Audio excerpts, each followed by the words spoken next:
Hello, and welcome to Watching Worst Films, your guide to Razzie history as we work our way back watching every Worst Picture winner. This year, we are heading to 1996 and the little movie called Striptease. My name is Jericho Reed, and with me is Kyle Szymanski. Hello. Okay, so let's get straight into this. What was your history with Striptease? So I think I mentioned it on the previous episode. I have zero history. I have the poster ingrained in my brain from the video store that we always talk about. Of Because course, it was like that permanent, never rented. It was always on the shelf. It was always on a top shelf as well. And I don't know. Oh, that's peculiar. I don't think the posters. I don't want to say iconic. It was always behind a beaded curtain. Yeah. No, the poster is kind of iconic because it is completely unrepresentative of the film. 100%. Other than that, I assumed it was. I think I wrongly assumed as well the Showgirls connection. Yeah. I expected Showgirls, so yeah, I'll get into that. What about you? What's your background? Pretty much exactly the same as you. I was familiar with the publicity, I was familiar with the poster and the VHS box, and therein ended my knowledge of the film. So to be honest, I also expected Showgirls. I was like, this is a uniquely 90s artifact in terms of this is going to be like a sort of B-list thriller that is built solely around, hey, an A-list actor is naked. Yeah, I mean that's so. Like my sort of preconception going in was it was going to be an erotic thriller, obviously. Yeah. Razzie territory. I expected basically miscongeniality mixed with Showgirls. A sort of and I kind of nailed it sort of with an FBI agent has to go undercover as a stripper was my sort of guess this was going to happen. Fish out of water kind of, yeah, there's going to be something happening, and then it was going to basically just like veer into Showgirls territory. That's not what I got, and that's not what I seen. Yeah, I'm very surprised. Yeah, so what we got is infinitely more insane and interesting than what either of us imagined. My thing was, so you were expecting miscongeniality. I was expecting Boogie Nights. Of course, everything is a Paul Thomas Anderson movie. Demi Moore is the lead of Striptease, which we haven't mentioned until now, but also the male lead is little Jack Horner himself, Burt Reynolds. So I was expecting something like he introduces her to the seedy world of strip teasing. I was expecting montages as she learns how to strip tease. I was expecting Boogie Nights, but she's Dirk Diggler, essentially. Okay. Yeah. See, that's high expectations to go with. Not quality, just in terms of structure. And so alarm bells started ringing for me when I'm in LA at the moment, and a friend, Carrie, was like, "Oh, what are you doing?" I was like, "Well, actually, I'm watching the movie Striptease," and she was like, "I haven't heard of it. Can we watch the trailer?" And so I watched the trailer before watching this, which was my first insight into the tone. And I'd never done that before with a Razzie, with any of the Razzie winners. It always just went in either knowing the film or completely cold. And it's a bit 90s trailer voice, but the trailer shows you a lot of the sort of high points, and so already I was like, how on earth are they gonna make this work? This seems like, but it's still I could still kind of see my Boogie Nights thing working. But the trailer does suggest there's a lot more sort of like all over the place comedic moments, and then what I saw was the completely unrepresented by the trailer, because this movie, is it fair to say, so this is the first one due to the time difference that we haven't sort of watched side by side. Yeah, we haven't discussed this one either for the first time, so this is quite like new territory. I enjoy that. Yeah. Is it fair to say that this is one of the most insane movies we've watched for the podcast? Yes, to an extent. And again, completely out of left field, it's one of those, I don't know which ones I could compare it to in their history.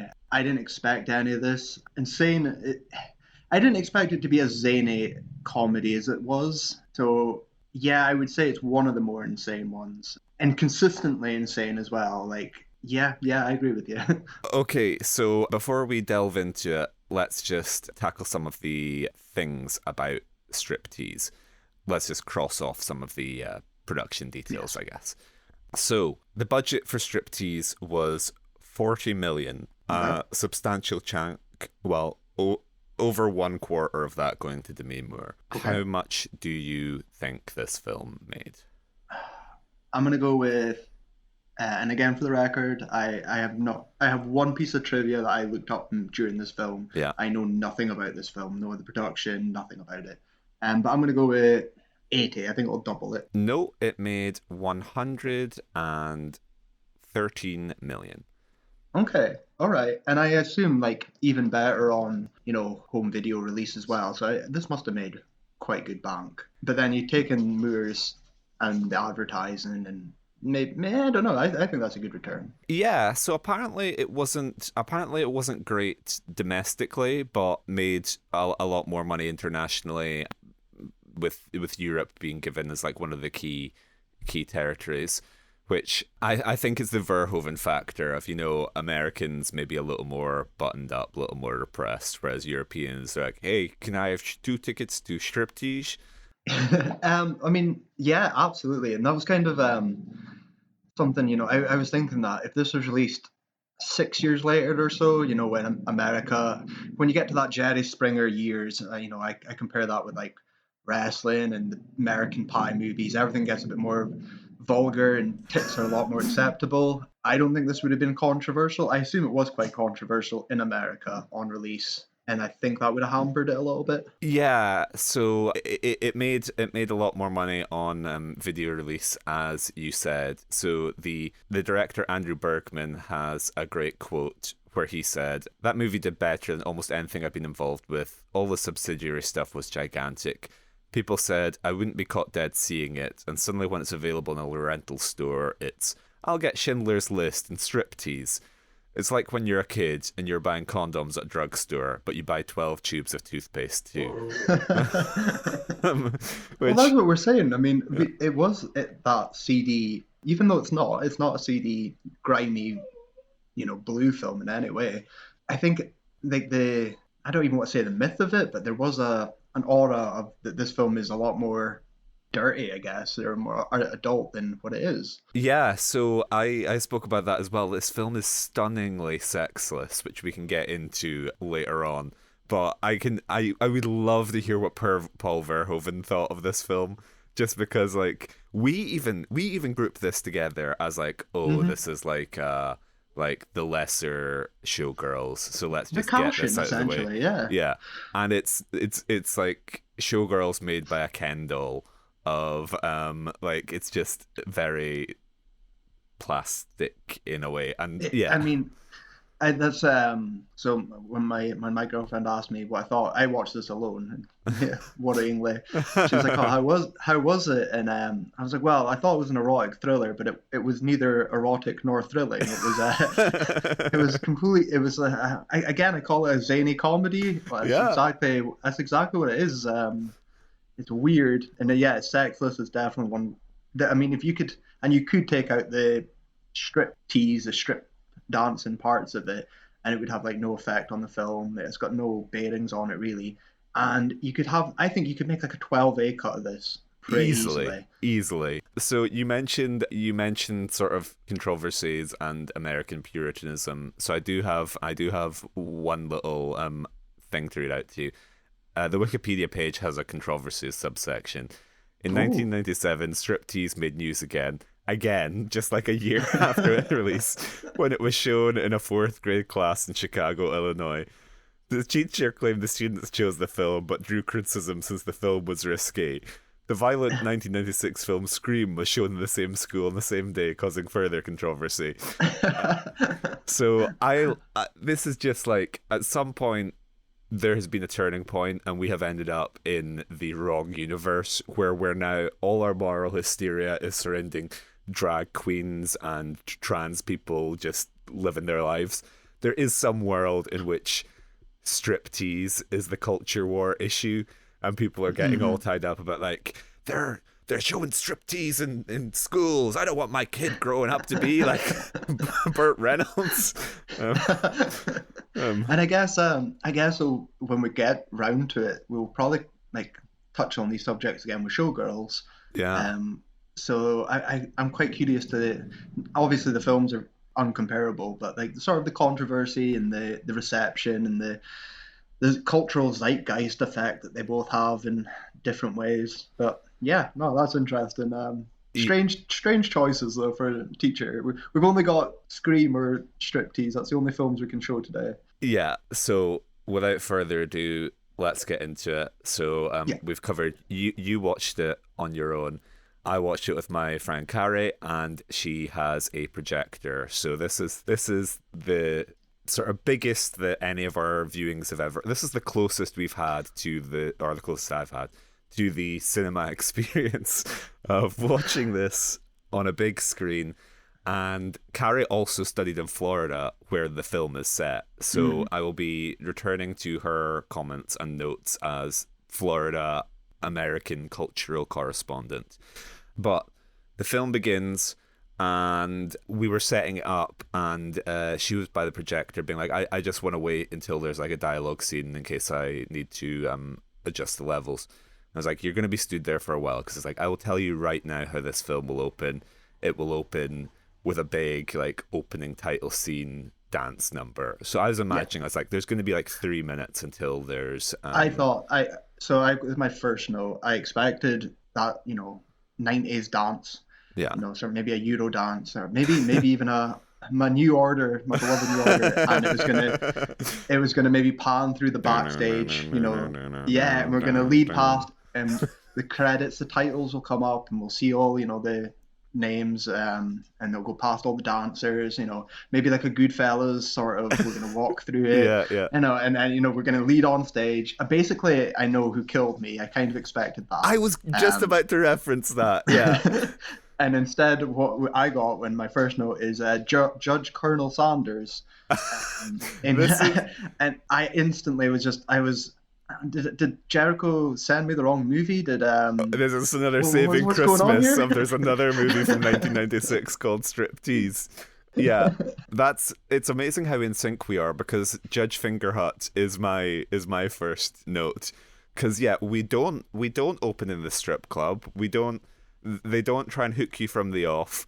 I was completely wrong, exposing myself as a Razzie ignoramus. Every day is a school day. Turns out you can't predict these things. It's like just sort of like a big like helicopter shot through Florida, and we open on a courthouse, and so we get this sort of like establishing shot of Judge Colonel Sanders, who is like a sort of like old judge. Like he looks kind of similar to the Orson Welles judge from Butterfly, the Piazzadora movie, but Judge Fingerhut.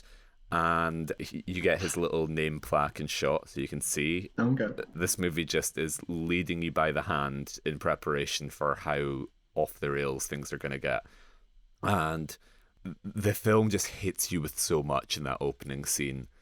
Like, I was kind of lost, because it's just every line that Demi Moore says is like exposition, and it's like important exposition. It's like a separate point of exposition, basically. 100%. And there's a line from the judge as well, where he's like, yeah, when we're going through all this exposition, he's like, your husband's a good man, so you're not getting custody. Yeah. I like him. I like the cut of his jib. Yeah. And I was like, oh my god, this is an info dump right away. But okay, like I'm okay with that. I guess the tone's getting very different than I expected, but yeah, just lay it on me. I'm not here for fine screenplays and interwoven plots. I was like, you walk into the strip bar and you're like, I'm not here for screenplays or plots. Just take off your damn clothes. I got a fistful of ones here to me. I've got. Show me the money. Yeah, so I have written here, which I'm almost tempted to say it's her first line. It's not, but she quote, "I just lost my job as a secretary for the FBI." Mm-hmm. Like, it's just it hits you with so much, where I was just desperate being like, okay, what's relevant here? Because you're just landed like in the middle of it. We don't get any up the court steps. We don't get any like Oh, dressing really? for the court day or speaking to friends or anything. It's just wham, you're right in the midst of it. She apparently worked for the FBI, and then I don't know if I missed in that scene, but they're like, and her husband also worked for the FBI. Oh, Um, okay. I think I missed that. I didn't pick up on that. yeah, they drop in that he has some connection with the FBI, and Oh, okay. the husband. So I wrote here, husband, classic piece of shit actor, and because I didn't realize until later on, it's our beloved Robert Patrick. My boy. It's the T1000 himself. Which it took me a little while to recognize him because he's not the clean cut Los He Angeles does cop. He's a sort of he, scuzzball. Like he has a mustache, doesn't he? he doesn't look like Robert Patrick. No, it's like I've seen him in so many things, and like whether it's just he's got such a recognizable face, yeah, and like certain look to him. And then no, there was times where I was like, oh yeah, shit. It took me, and you told me he was in it, but like yeah, I'd forgotten. It took me like yeah, 10 seconds to go, oh wait a minute, fucking hell, that's my boy. It's in yeah. the Terminator 2. Chameleonic performance. Like Great, it's like the yeah. T1000 shape shifting into this scuzzball because yeah, unrecognizable basically. And so they have that sort of custody battle where she's trying to get custody of their kid, who, let's just acknowledge right now, Rumor Willis, played by Demi Moore's actual child. Yeah, I didn't notice that till the credits. Same. I was like, this kid's. I was like, when I was watching it, I was like, this kid stinks. Oh, I was like, this kid. No, no, like I'm not gonna give her a Razzie, but I was like, okay, okay. Mr. Razzie's gonna, I was like, surely he's gonna come because Worst new star. this is a, and I was just thinking, this is either a really bad child actor or this is a nepotistic hire. Oh. Like, so I kind of, and then the credits came up, and it took me like again a bit too long. I was like, well, oh wait a minute, Yeah. wait a fucking minute. So yeah, I didn't know that until the credits. That was actually, and I guess because they don't have any chemistry either. I just know I never knew that. Then we head off to Neon Sign, the Eager Beaver, which my note here was furries. Because the neon sign for the Eager Beaver it's even unrecognizable as a beaver immediately. Yeah. Because you're just seeing like a kind of like sexy furry thing of like it's an anthropomorphic animal. That's all you get. Mm-hmm. Like they don't have like it doesn't have the iconic like beaver attributes of like the maybe if I saw it again I would be able to pick up on like teeth or tail, but it certainly doesn't lead with that. It's like how everyone went nuts about Hermione in Harry Potter of like they've made her hot, she's meant to have like buck teeth and Yeah. bushy hair. The Eager Beaver was like, okay, we're gonna downsize the teeth and we're gonna kind of lose the tail because this is just gonna be like a furries. This is gonna be furry porn. And I do have, so you mentioning the Goodfellas note, I do have Copacabana written because we Okay. kind of semi do we're outside and then, I don't know, the Steadicam operator is like, oh God, I need a break. Because they don't do the fluid Goodfellas or indeed My Son Hunter where you're going from one single shot. But you do kind of get that, like, it is just like we've got old man Biden being like, come on, man, we're going to go through the Eager Beaver. We're going to show you, take you through the strip club, man. Can we take a break here, man? Just going to catch my breath, Jack.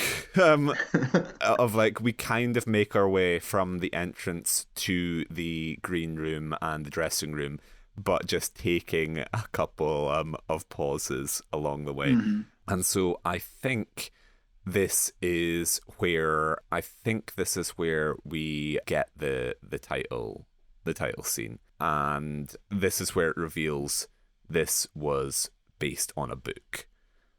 Yes. Again, a recurring thing as we go through all these fucking Razzies. Everything's based off novels. Mega surprised, and not surprised now because I'm getting used to it. I'm getting a bit disenchanted, you could say. But yeah, didn't know this. Didn't know this at the time.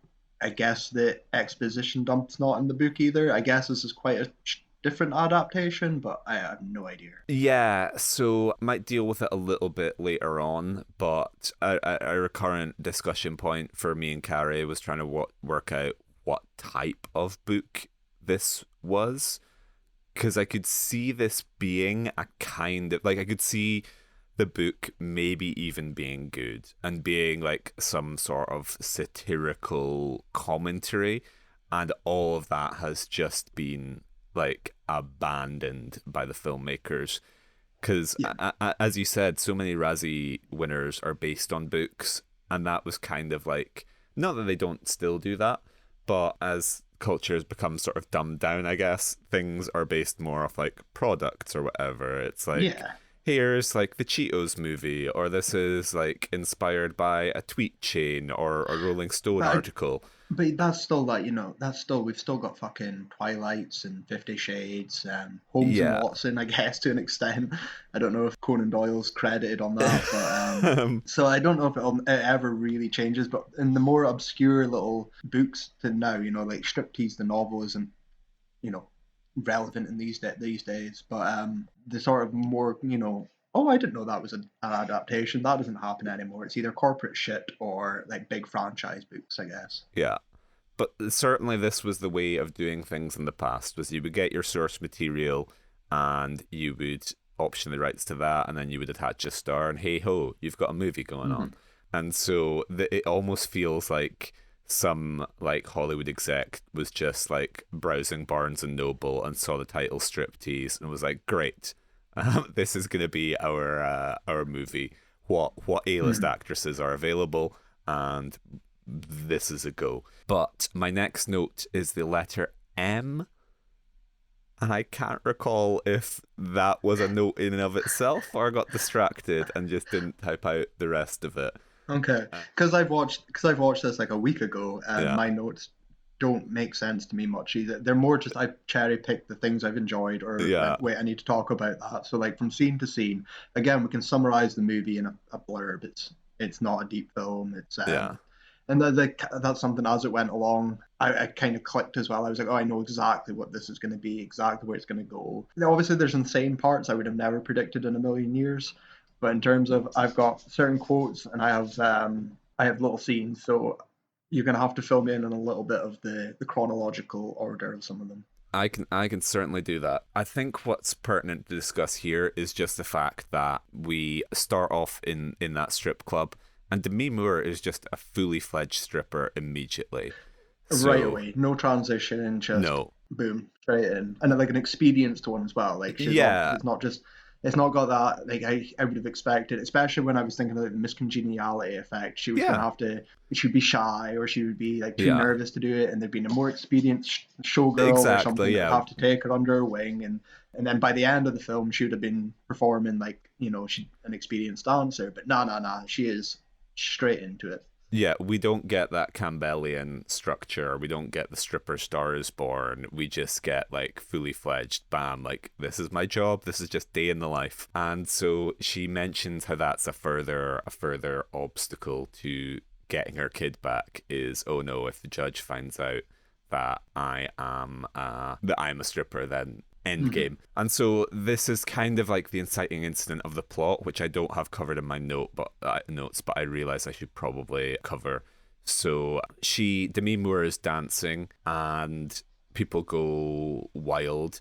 Ving Rhames is a bouncer at the club, and he is he he just goes sort of like backstage and is hanging out with the girls. Well, my second note right here is Marcellus Wallace has a monkey. And I was like, I don't know what the fuck's gonna happen.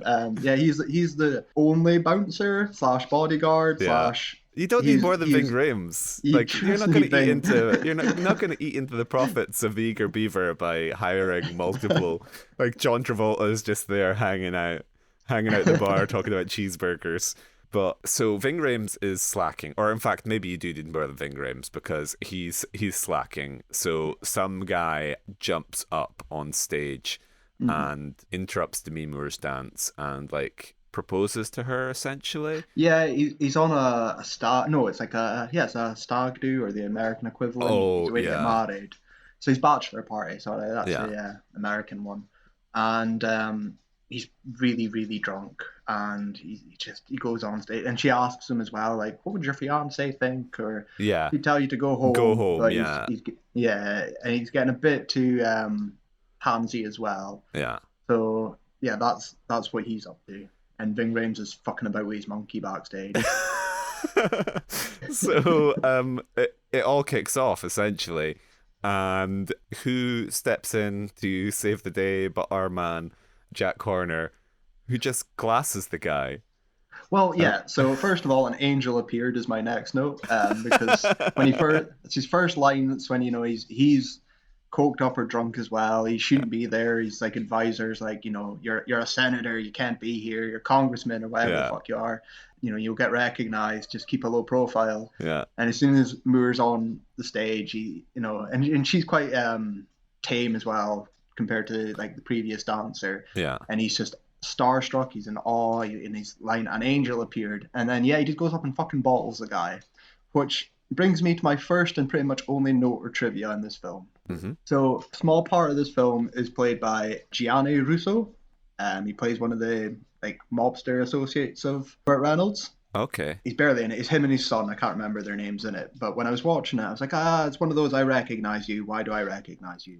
So I looked him up, and he is Carlo Rizzi in The Godfather. Oh So I was like, wow. all right, that's where I know him from. And then as I was reading it, it's on his. He's also in the Super Mario Brothers movie, but I think it's The Godfather. I'm thinking of him. And yeah, and then I read this, and it was it clicked. I was like, I don't know if this is like just the word nice bit of synchronicity or something. But in his trivia, it's in 1988, Russo killed a man inside a Las Vegas nightclub.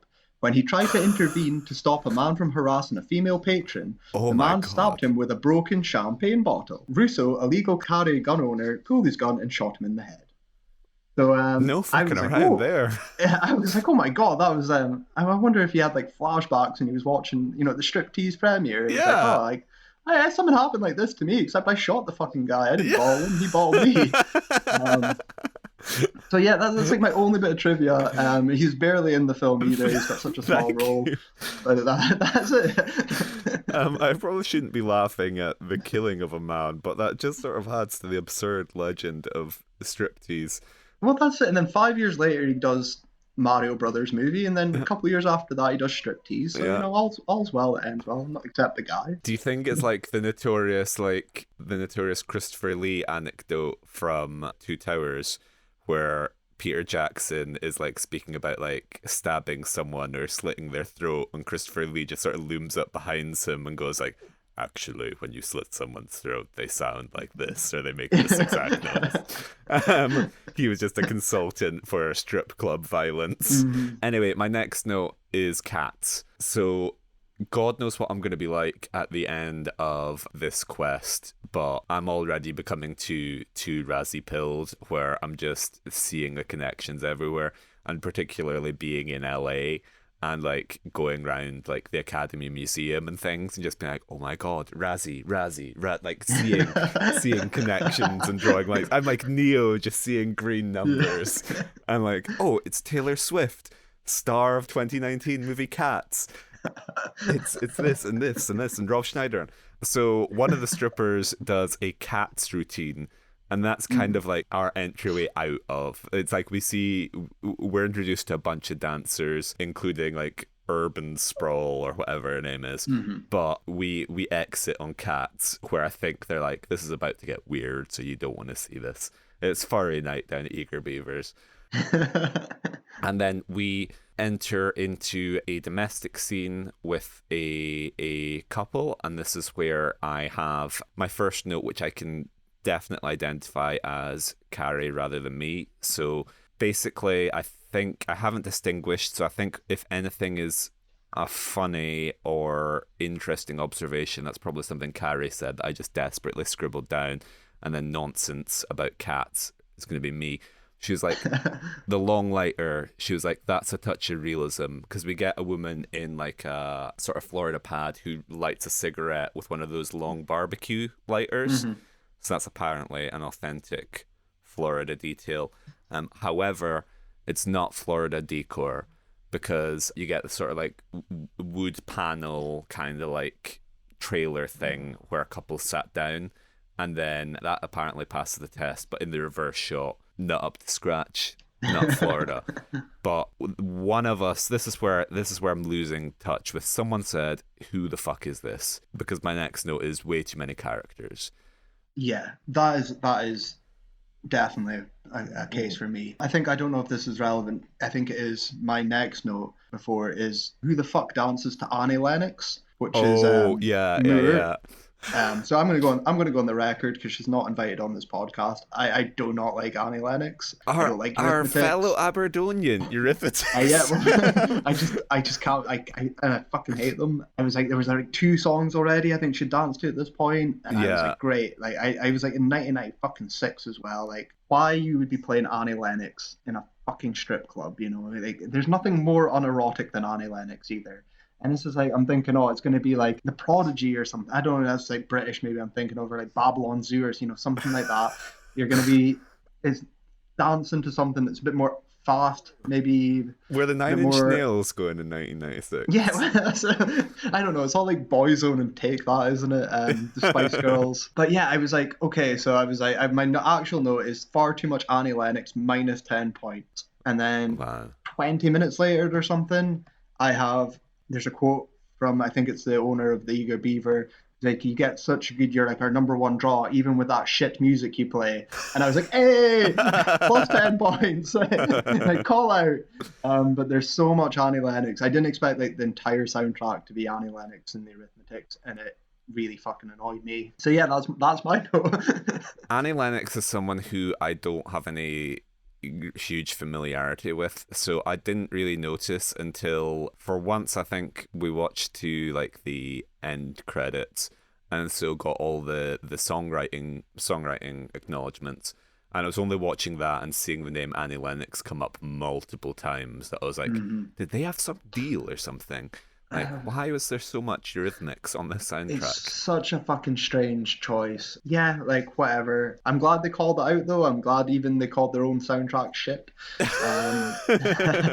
Because there is other good stuff that, I think Prince is in here occasionally. There's some stuff that is a bit more fitting. But yeah, no, not an Annie Lennox fan. I'm glad she wasn't stripping, but I don't want to hear her voice. Yeah, so happy with that. But this seems like a pertinent moment to cross off one of my other notes, which is the dancing choreography. So I'm like, did they have like a choreographer? Because if you told me that Demi Moore just rocked up, no research, day one, and they just filmed whatever she kind of did, I would believe you, because it's not good. And Carrie in particular, already Florida consultant. I don't want to label her stripping consultant, but she was like maddened by like the dancing here and the use of the pole. She's like, she's just holding it. She starts off like touching it, but the pole's not utilized by anyone really. I'm so like, I don't know if the other showgirls in it are like pole dancers, or they can't be. They would be better at it if they. No one's. Yeah, you're right. I mean, there must have been a choreographer on it, but like there's one credited. Okay, but like I also chalked it down to Moore not being. I don't know what the word is, but she's not very mobile, basically. She's quite limited in her actions and her You're saying that's about G.I. Jane? Yeah.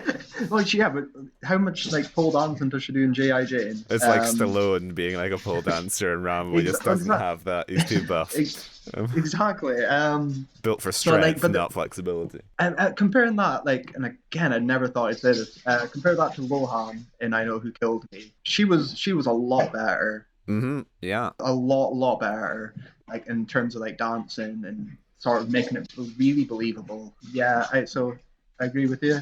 So my thing is, I'm like, I haven't been to strip club. My entire knowledge is based off cinema, and I don't know if this is I don't know if this is the movie being a crap movie, or if this is just accurate to the 90s. Whereas like the sort of reference point I made is maybe like Arsene Wenger revolutionizing like English football by being like, well, no ketchup, and we're going to be eating a strict like I don't know if prior to this we had the like strippers being like that Southampton, not Southampton, the what was the guy, the Wayne goalkeeper, Sutton. I don't know if we had strippers being like the Sutton United goalkeeper who ate a pie like while he was on the bench. I Yeah. was like, were strippers in the 90s just like sort of a bit worse at their jobs, whereas now in the internet OnlyFans era, they've all been forced to become like peak athletes, where they're doing like these incredible acts of like strength and acrobatics, whereas before in the 90s it was kind of okay to be like, hey, I'm just going to have my finger on this pole, I'm going to sort of shake around and shift my weight from one foot to the other, and that'll be all right. Well, I guess Showgirls again when we get round to it is going to Oh, answer true. that question Yeah, because no. that's going to shoot that out the water. Yeah. Bring my So man Paul in here, because the yeah, dancing, as Paul, I yeah, recall, is better in Showgirls than it is in Striptease. it's exactly it's what I recall. So I'm willing to be wrong, but yeah, Verhoeven never lets me down. So to get back to where we were, the way too many character observation, who the fuck is this? So I think that's Demi Moore picking up her daughter from perhaps even like in-laws, because she's married to Robert Patrick. They're separated but still married, and something which me and Carrie were constantly trying to suss out is like, how did they meet? How did they get together? Because they have Oh, nothing in common. This I'd have loved to relationship see that. is I'd have loved to see the prequel. I'd love to see Striptease Zero. yeah. Like Yeah, exactly. 100% because Give me her becoming a stripper, and give me the two of them meeting. give me their FBI days Yeah. together, falling in love, and getting married, because they are so worlds apart. And then like, I guess it's trying to say that maybe Robert Patrick maybe had like the facade of being a good person. Maybe he Yeah. was a cop, or, and a Yeah. slightly robotic cop, but now he's sort of showing his true colors and he doesn't give a fuck, and he's deep down a nasty person. That happens. But no, they are worlds apart, and yeah, there's no connection there. It doesn't make any sense, and I don't think that's just weird casting. That's like the writing as well. Yeah. I don't know if that's fixed in the novel, but it's jarring. Because basically we just get these two, like, the way too many characters is they're just throwing so many people at you so early on, and you're trying to pan through of like, is this someone that I'm gonna need to like, should I learn who this person is? Well, um it's 100% it, because that's like got a note here about Jerry the rapist or Jerry the creep. And I was like, there's a scene early on where he like, he's waiting for flowers, and I was like, well, again, Ving, stop fucking about, because there's a creep just standing outside their fucking car, like waiting for them. yeah, It's like this point, exactly, like this the point, sort of like, you have one job. exactly, yeah, Um, bouncing 101 of stop people from following your dancers home, and Ving's just yes, like, nah, it's cool. It's fucking Jerry. about with them. It's Jerry, man. Yeah, yeah. And she's like, oh, even though the other strippers are like, oh, he's a bit weird. I don't trust him. And Moore's like, no, he's deep. He's He's fine. harmless. Yeah. He's harmless. But he was a character. I was like, okay, do I have to give a fuck about him? Is he gonna be important? Is he gonna be a love interest? What's gonna fucking happen here? Because there's too many. I only care about Ving essentially at this point, and Patrick and Burt, but we haven't seen too much about Burt Reynolds No. yet. He hasn't come into his element yet. So right now I'm pretty much only invested in the manager of Yeah. the Eager Beaver and Ving. These like show me more like a Sopranos, like sort of the day to day about the bada bing. That's Yeah. what I'm interested here, because there's too much going on and two clashing films going on as well. So yeah, too many characters, 100%. Yeah, so to close the book on my guy, I think they might be Robert Patrick's, like, I think it might be Demi's in-laws, but the Paul Blart Mall Cop guy who's just looking after her kid while she picks it up. And we only get them in kind of like one scene. So turns out me trying to scrutinize his like security uniform was pointless, because he's just Yeah. not Yeah, really well, that's relevant. it. And why did he get played as such a creep as well? And I know it's so you get Yeah, information yeah. and like, but I was like, this isn't. You're not portraying this as an erotic thriller. If this was a CD, I know who killed me, sort of like You're not making Silence of film. the Lambs here, where every Yeah, supporting male character has this sort of predatory gaze. I You're mean, just I don't know how far off it was, but they were just talking about not having niblets up my hoo ha and pasta wrestling and stuff like that. oh, Like, okay, yeah. so I was like, the weird tone shifts here. I was like, I don't get these two clashing sort of films, and I'm not interested in this other side. I'm not really giving a shit if Moore gets their kid back at this point.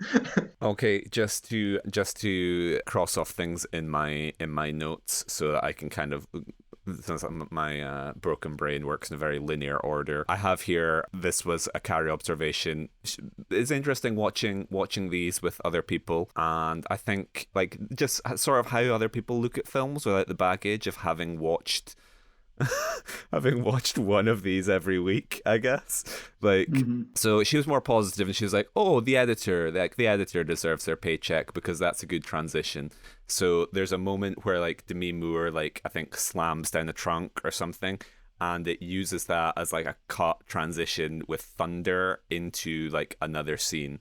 And there's a couple moments where the editor sort of earns Yeah, their paycheck. fundamentally, this isn't a bad film. I mean, Oh, it compared is. to no, it is. But you were talking about like coming off like Swept Away, which was shot like it was we talked about like a commercial or something. There were moments in here where I was like, oh, this looks like a movie. This looks like it doesn't look like a big budget 40 million movie, but I can see this being a Sandler, a Paul Blart level. Like if Yeah. it doesn't look any worse to me than a lot of like zany comedies or films from this time as well. Like when we get into the second half, there's a lot of issues with it, of course, but like it the editor isn't bad. There's some moments of thought and care. But I think I'm going to be jumping ahead when I get to them. So let you carry on the linear plot, please. Yeah, I've just realized we've got a fair bit to go before we even get to the introduction of Jerry.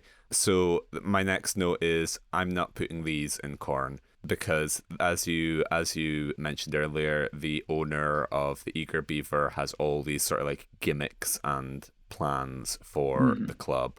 And one of them was like, corn wrestling, ladies, you're gonna be doing cream corn wrestling. And that's where we got the like, I'm not putting my hoo-ah. Al Pacino's Niblets up there. my niblets up my hoo ha. I wrote it down because it made me. I have two genuine laughs in this movie. This was Yeah. a chuckle. This wasn't one of them, but this was a chuckle. I was like, okay, this is fun. This is zany. I hate him, but I like him. It's a fun character. Yeah. I'm sure he has a lot to do with the plot, and we'll stick around with him. And yeah, So that's the dancer with like comically, obscenely large breast implants is like, I'm not putting these in corn. That's her contribution. And then we get a monkey reaction shot at some point. And so this kind of like leads into, or this calls back to what you were saying, is like, we're just getting all these characters who you assume are going to be relevant, but they're not. And the monkey is most representative of that. Because why the monkey is in this film, I have no idea. We get like copious reaction shots of the monkey. yeah. Is this just a 90s thing of everything's a bit funnier if it has a monkey? But Did someone have a monkey they were babysitting and just brought to it's set that day? Like, did it escape?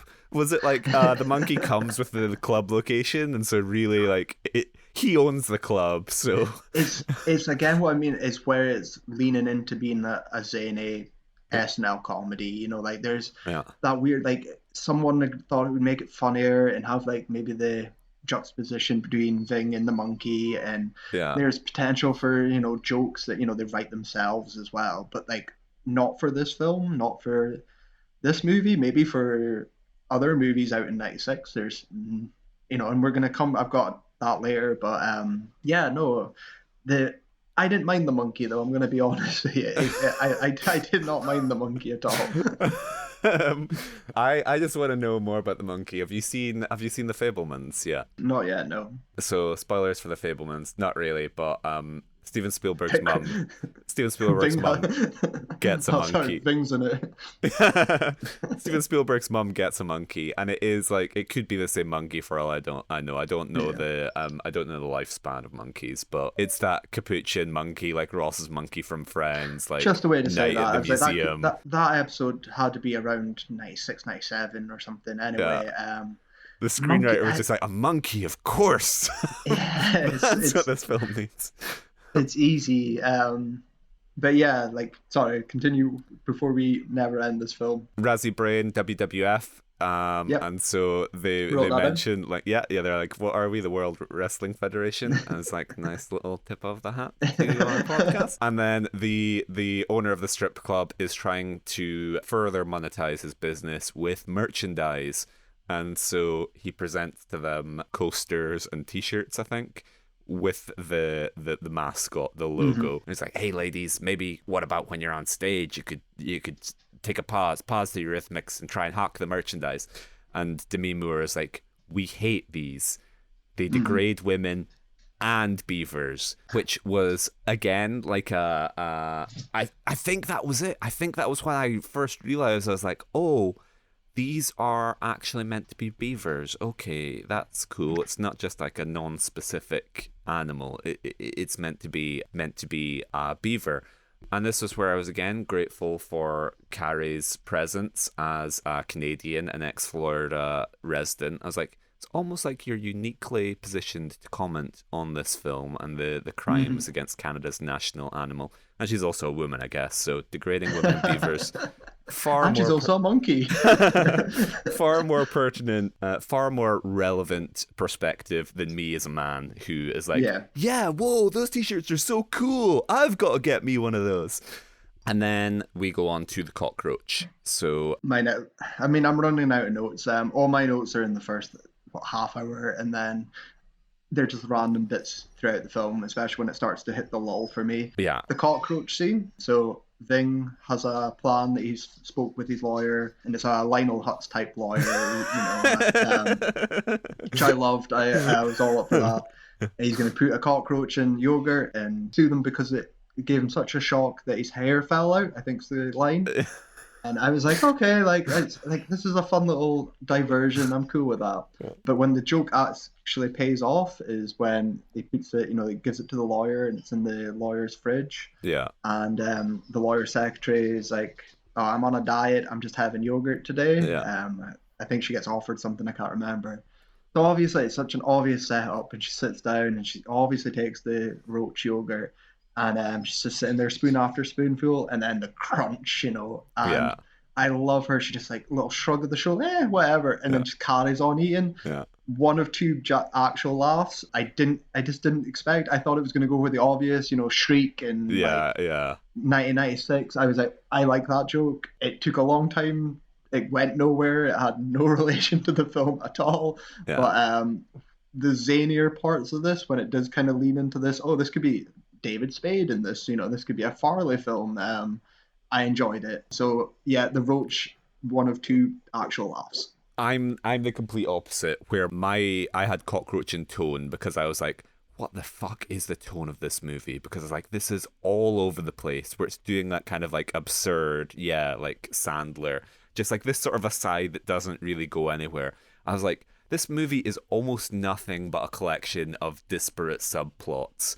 And all of them little sketches that don't really stick together. So that kind of annoyed me. On our viewing, we were like, no, picking more holes in this. With Carrie's observation, she was like, that's like, there are tons of yogurt pots in the fridge, like identical. And she takes the only one that is labeled like Ving on the top, like it has a little piece of. It's like, why the fuck would you? Like, it's not even as if it's the only one, and so she's like, but it's like specifically, she's like, so again, this is the differences because of the actual core of the film I didn't really give a fuck about. If it wasn't for Bert, I would have really checked out. Yeah. So all these little side bits were keeping me interested, like I said, with the owner of the Eager Beaver and Ving, and sort of the other dancer. The other joke I really enjoyed has nothing to do with the film either, which we get to. However, I will say I have met and worked with people who are vindictive, horrible cretins. True, and will eat the only yogurt that's in like the work fridge, and they're like, no, that's got Kyle's name on it, fuck it, I'm eating that one. I'm sorry, you're right, I hadn't thought about that, where some people, the taste of like, I don't know, the taste of sadism is sweeter than the taste of the yogurt. Exactly. You're right. Again though, it has no bearing on the film, and you guys are right, like again, like this is spoilers from when we ask about how to fix this. You separate it into two films, you cut out all the You shit can do it with subplots, two. or you Wow. cut the films. Yeah, you cut make it into two different films. Have a zany comedy about strippers, or have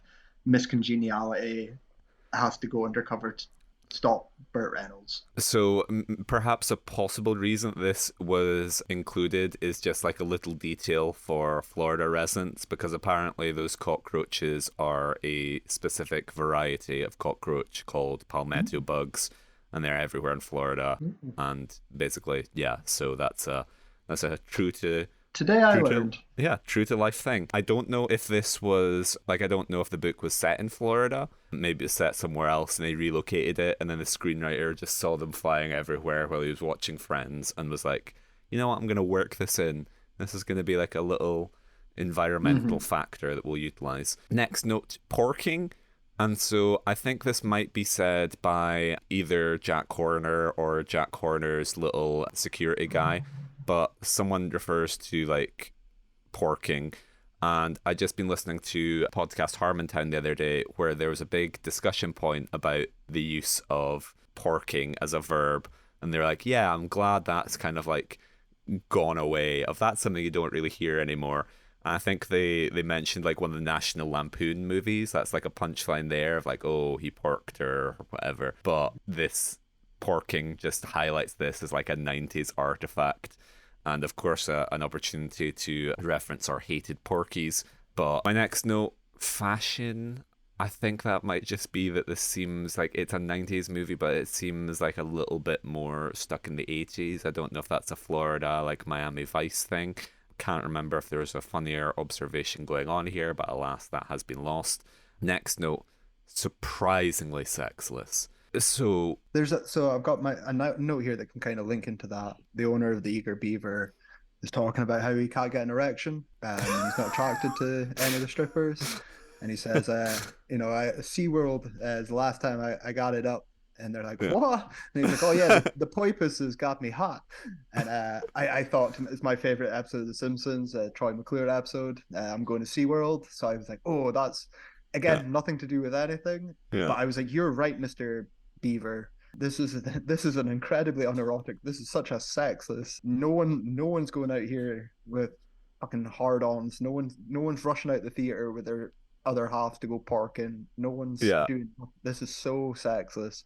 Yeah, so 100%. Which is why I would love for this to have director commentary by Paul Verhoeven or even John Waters, like the Mommy Dearest thing. I would just love someone with a little bit more dirt under their fingernails to speak about how just like anodyne and sanitized this is, how sterile it is. It is. Because I was like, no one fucks. I was No. like, no, this is just like, for a movie that I thought was about that sort of like eroticism and scandal, it's just like, it's so clean of like the strip club is just like a 9 to 5 punch your clock. I And 100% thought that, and I was thinking as well, and it's the Moore Willis connection, because in, was it Color of Night, when they had that yeah, quite intense like 5 minute sex scene that was quite yeah, graphic. Took me by surprise as well. Even compared to like 50 Shades of Grey and other things we covered, that's the one I was like, oh my god, that's what I was expecting here, was more Color yeah, of Night, sort yeah. of intense like colors and sort of moods and things, and just basic, like, is this simulated or not? Is this like a question? But nothing at all. Well, to go back to our other Demi Moore's other appearance on the podcast, Indecent Proposal. Indecent Proposal is a kind of horny film. Like they're fucking on the bed of money, Yeah. and like there's the infamous like Woody Harrelson sitting in the restaurant watching like fountains. I'm like, oh my god, my wife. Like, just I expected more of that. Whereas, like, yeah, no, just nothing. Like, no one fucks in the world of striptease, Yeah. and the horniest guy is probably Congressman Dilbeck. Yeah. But even he is in a weird sort of like Dennis Hopper. like like a weird psychological pathological desire rather than anything else. But someone says at some point, is this on the same planet as Miami? And that's another true to Florida thing I learned. Apparently, every place in Florida different to every other. So again, just want to shout out the like, I don't know, location scouts on Yeah. the Striptease. That's something I remember. I went to Orlando when I was a kid, Yeah, and we spent like 2 weeks in Orlando, and I can't remember where else we went, but it was literally like leaving, I like a different country.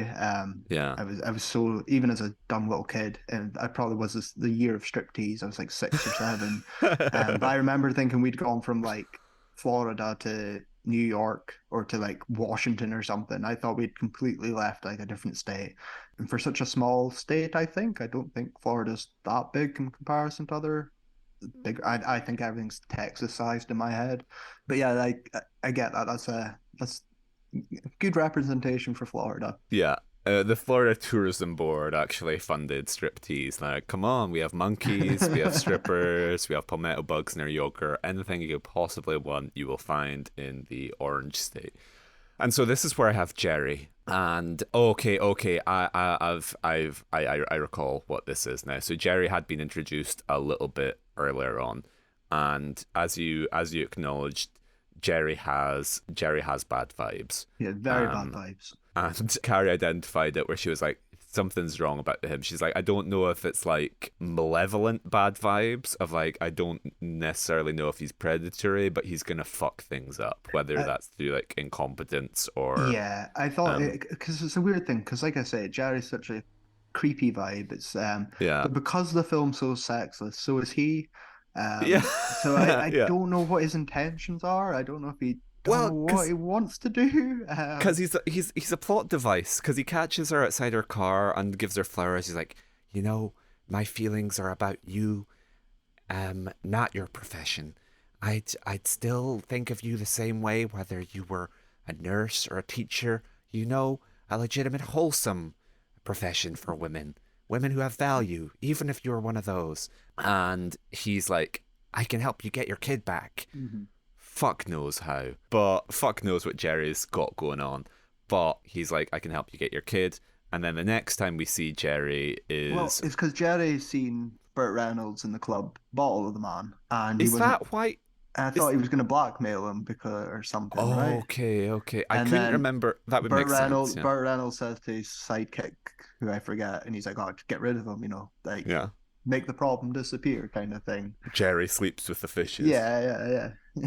So Jerry washes up in the next time we see Jerry, he's dead. He washes up in someone's he washes up in the lake by someone's place.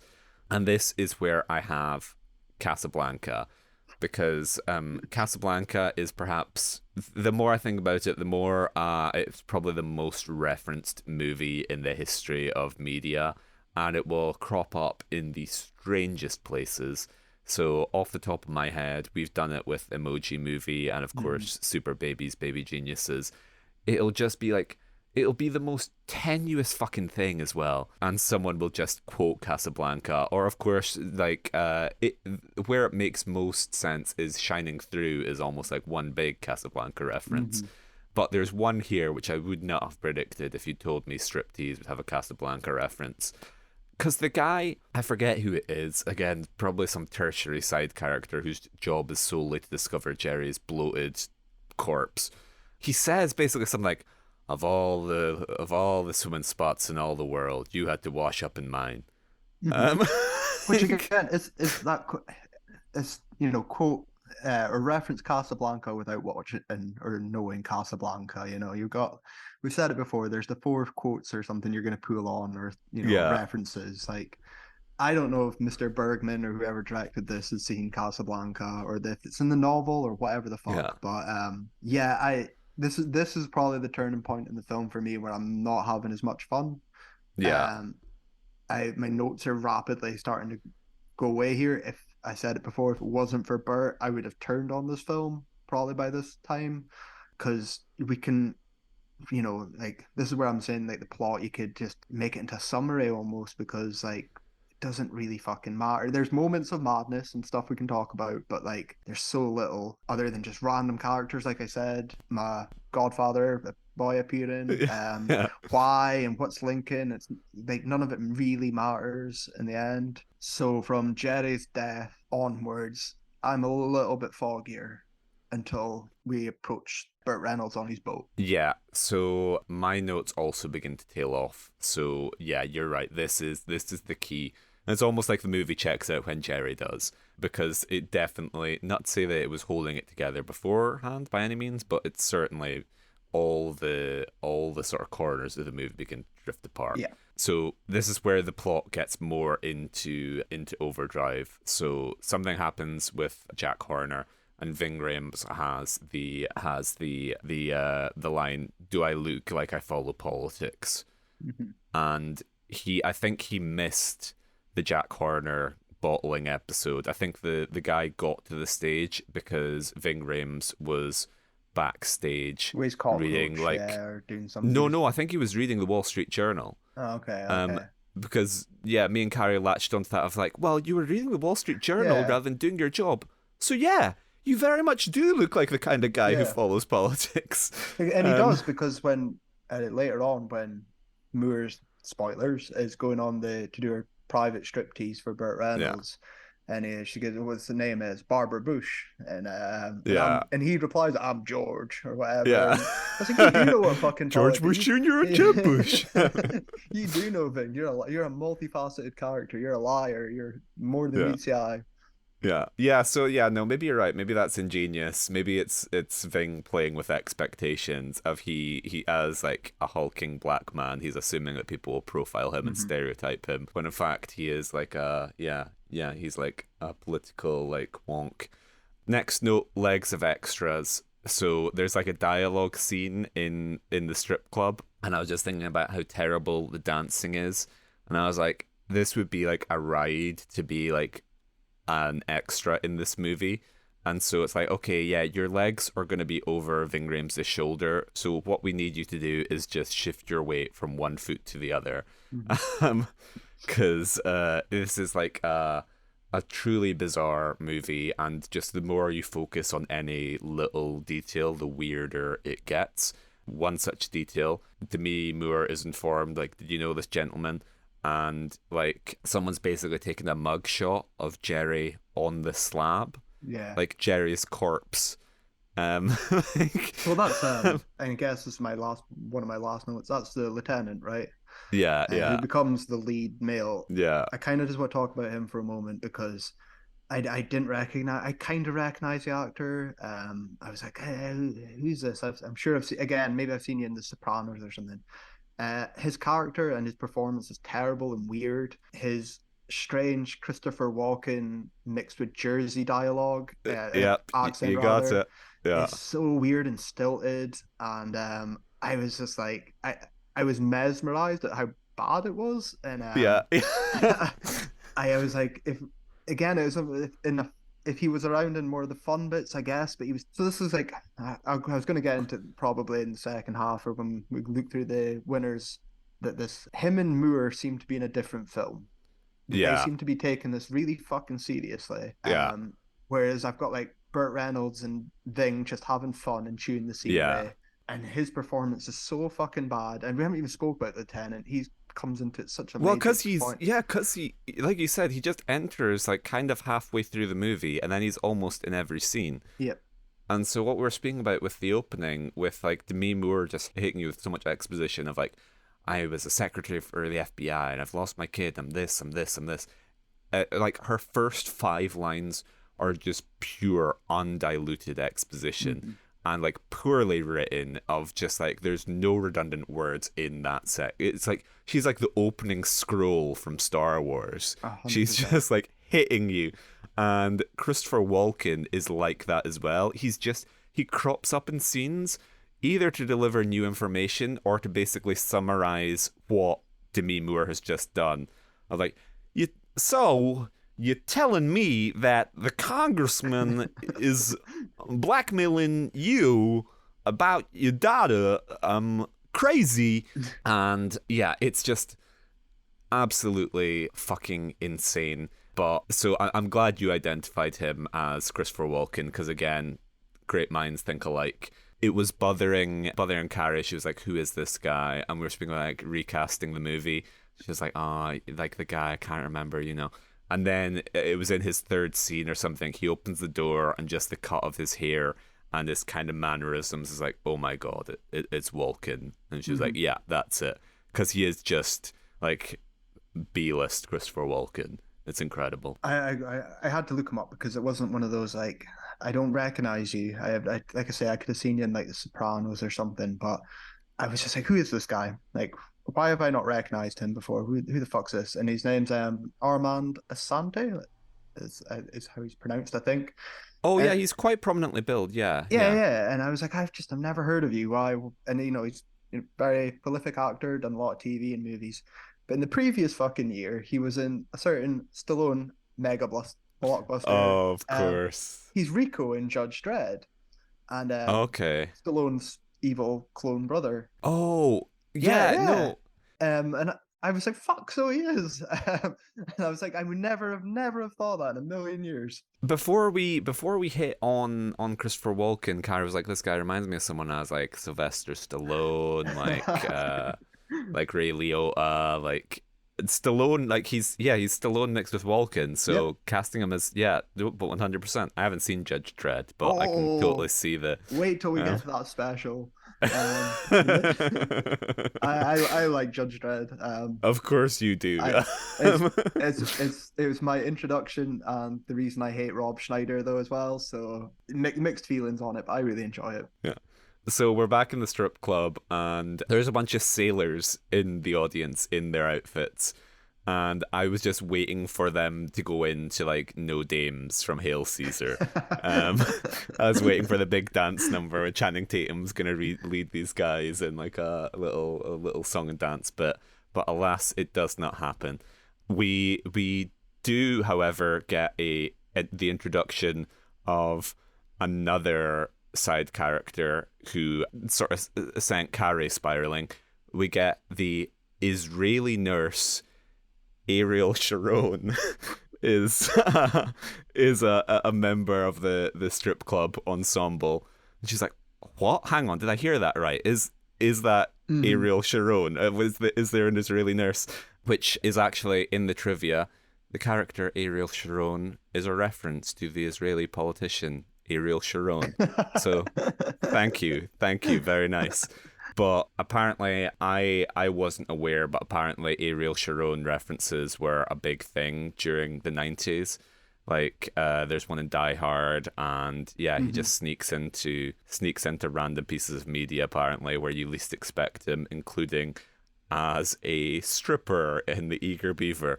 But yeah, So just one of the many. is Ariel the one with the snake? No, No, I can't remember what Ariel's gimmick is, but she's not the one with she's the she's snake. Israeli. Yeah. She's a Uh, rabbi.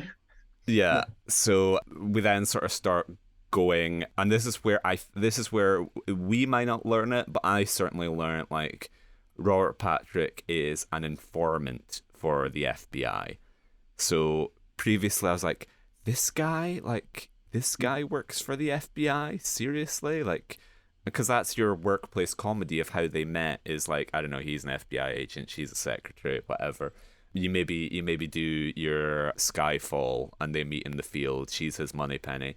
And maybe there's a scene where she shaves Robert Patrick and she tells him to grow the tash.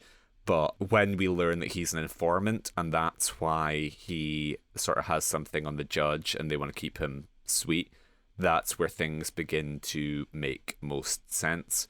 But by this fucking point, I think Demi Moore has got her kid back. Yeah, she kidnaps or the kid even asks it's not snatched. Yeah, You gonna snatch me? No, it's something I yeah, can't remember what line is. And she's like, "Oh yeah, how'd you know that word? Did your daddy teach you that?" yeah, Um, yeah, so she kidnaps her own child. I don't know if it's at that point. Again, this is where everything's just fall like this is my problem. Everything's just falling into place so I can get towards the end of the movie. I was yeah, like, Mr. Handsome, Rico is gonna team up and they're gonna, thwart Robert Patrick and then they're gonna take down the congressman, Burt Reynolds. It's just how do we get there? What steps do we need to fucking take to get there? What scenes do I need to sit through to get there? So Yeah, I really didn't enjoy the stuff with the kid either. It just slowed everything right down for me, and I wanted it to get a move on. Well, yeah, it sucks all the momentum out of the movie because if if her journey is meant to be like getting her kid, to have her get her kid halfway through and for then the objective to kind of shift to like I'm doing all the same things, but my goal is now just keeping my kid. It just doesn't make sense, and it just like kicks the legs out from underneath this Mhm. movie. But we learn that Robert Patrick's an informant in because you get a little bit earlier on. He's involved in some wheelchair, like he steals Yeah, he steals wheelchairs. wheelchairs, like dresses up as a doctor and like sneaks into hospitals, steals them, and then resells them, I believe is. And he does this in a nice sort of like father-daughter con as well, which was quite fun. Yeah, Um, yeah. I was like, again, I'm up for more of the shenanigans and some of this little silly side plots. It's the actual main crux of the film that I just don't give a fuck about. Well, it's throwing so much stuff at you earlier on, and you get them stealing wheelchairs, I was like, oh, this is like quite an absurd kind of like con. Like this is almost like a sort of like Coen-esque caper or like Infinite Jest, the Quebecois cell of terrorists. There's something to do with like a wheelchair there. Like so that's why I was like, oh, I can see this working in the novel where they probably devote a little bit more time to this Mhm. sort of like absurd crime syndicate. But in the movie, it's just like fucking stuff. Mhm. And yeah, really didn't appreciate it. But zooming through, so Judge Fingerhut gets done because he has a heart attack in a Yep. porno theater or Yep. something. That's He's exactly doing a it. Pee Wee Herman and he And has a heart attack. So. Lieutenant Rico is all like he delivers all this exposition as well with like a Yeah, fucking dead serious face, you we know. He's don't get to see it. Like that you would know be a you're great. fucked, you know, Yeah, because you know the judge had a heart attack in a porno theater, and I was like, nah, yeah, like you can't stop delivering this with a straight face, you know, like yeah. deliver it like Sandler would or something. Like what the fuck am I watching here? Better yet, show don't tell. Show us that scene of I want to see him. And then next note, color of bodies. Everyone is very red in this. Hmm. And so this is maybe where we discuss your backdrop, which is Burt Reynolds is like oiled up and he's Oiled up what? and sunburnt in his boxers, a leather waistcoat, cowboy hat, and a wig. I just want to take a moment to talk about Burt because Yeah. I don't think Burt Reynolds is a Razzie legend that you know Yeah. we haven't really encountered him too much. We're different fans of Burt in different ways. I think we spoke about it Yeah, before. 100%. Um, I have to say I love Burt in this. I loved his Yosemite Sam accent. Yeah. I loved his wig. I loved his son. I loved his performance. He had so much fun in this. Yeah. He was chewing through the scenery. He was absolutely just making the most of every moment he was on screen. If Burt Reynolds wasn't in this film, I would have really disliked it. If Armand Rico or whatever the fuck he's called was, you know, if he's casted differently, I would have fucking hated this. Yeah. I really want to tip my hat to Bert and I want to thank him for making this a lot more enjoyable. I think him and Robert Patrick and to an extent Ving are the The reason. fellas The just yeah. fellas, well, I mean, there for a film where I was expecting showgirls, there isn't much women in this other than Moore. There's All Moore, there's Ariel Sharon, there's yeah, but Urbana Sprawl, there's the there Snake Woman, there's strippers in it, but they barely do anything other than strip and then Strip. Yeah. babysit and talk, Yeah. you know, have terrible odd lines. You know, none of them have Yeah. characters or person. The No. only time, and this is my Women sec, aren't interesting, Kyle. Recording the day after International Women's Day. Women aren't interesting. They're there to be looked at. It's men who are. and that's it. And some of the men as well are. Armand Assant is terrible. Anyone other than those three men I mentioned are pretty fucking shit. So but anyway, I've got one more note, and then speedball towards the end. Have anything else? It is the Yeah. girl with the snake because this Yeah. is my second laugh as well. So Yeah. she has a python named Monty, which made me Yeah. smile. You know, as a Brit, and the snake Didn't dies. get that. Yeah. And Yeah.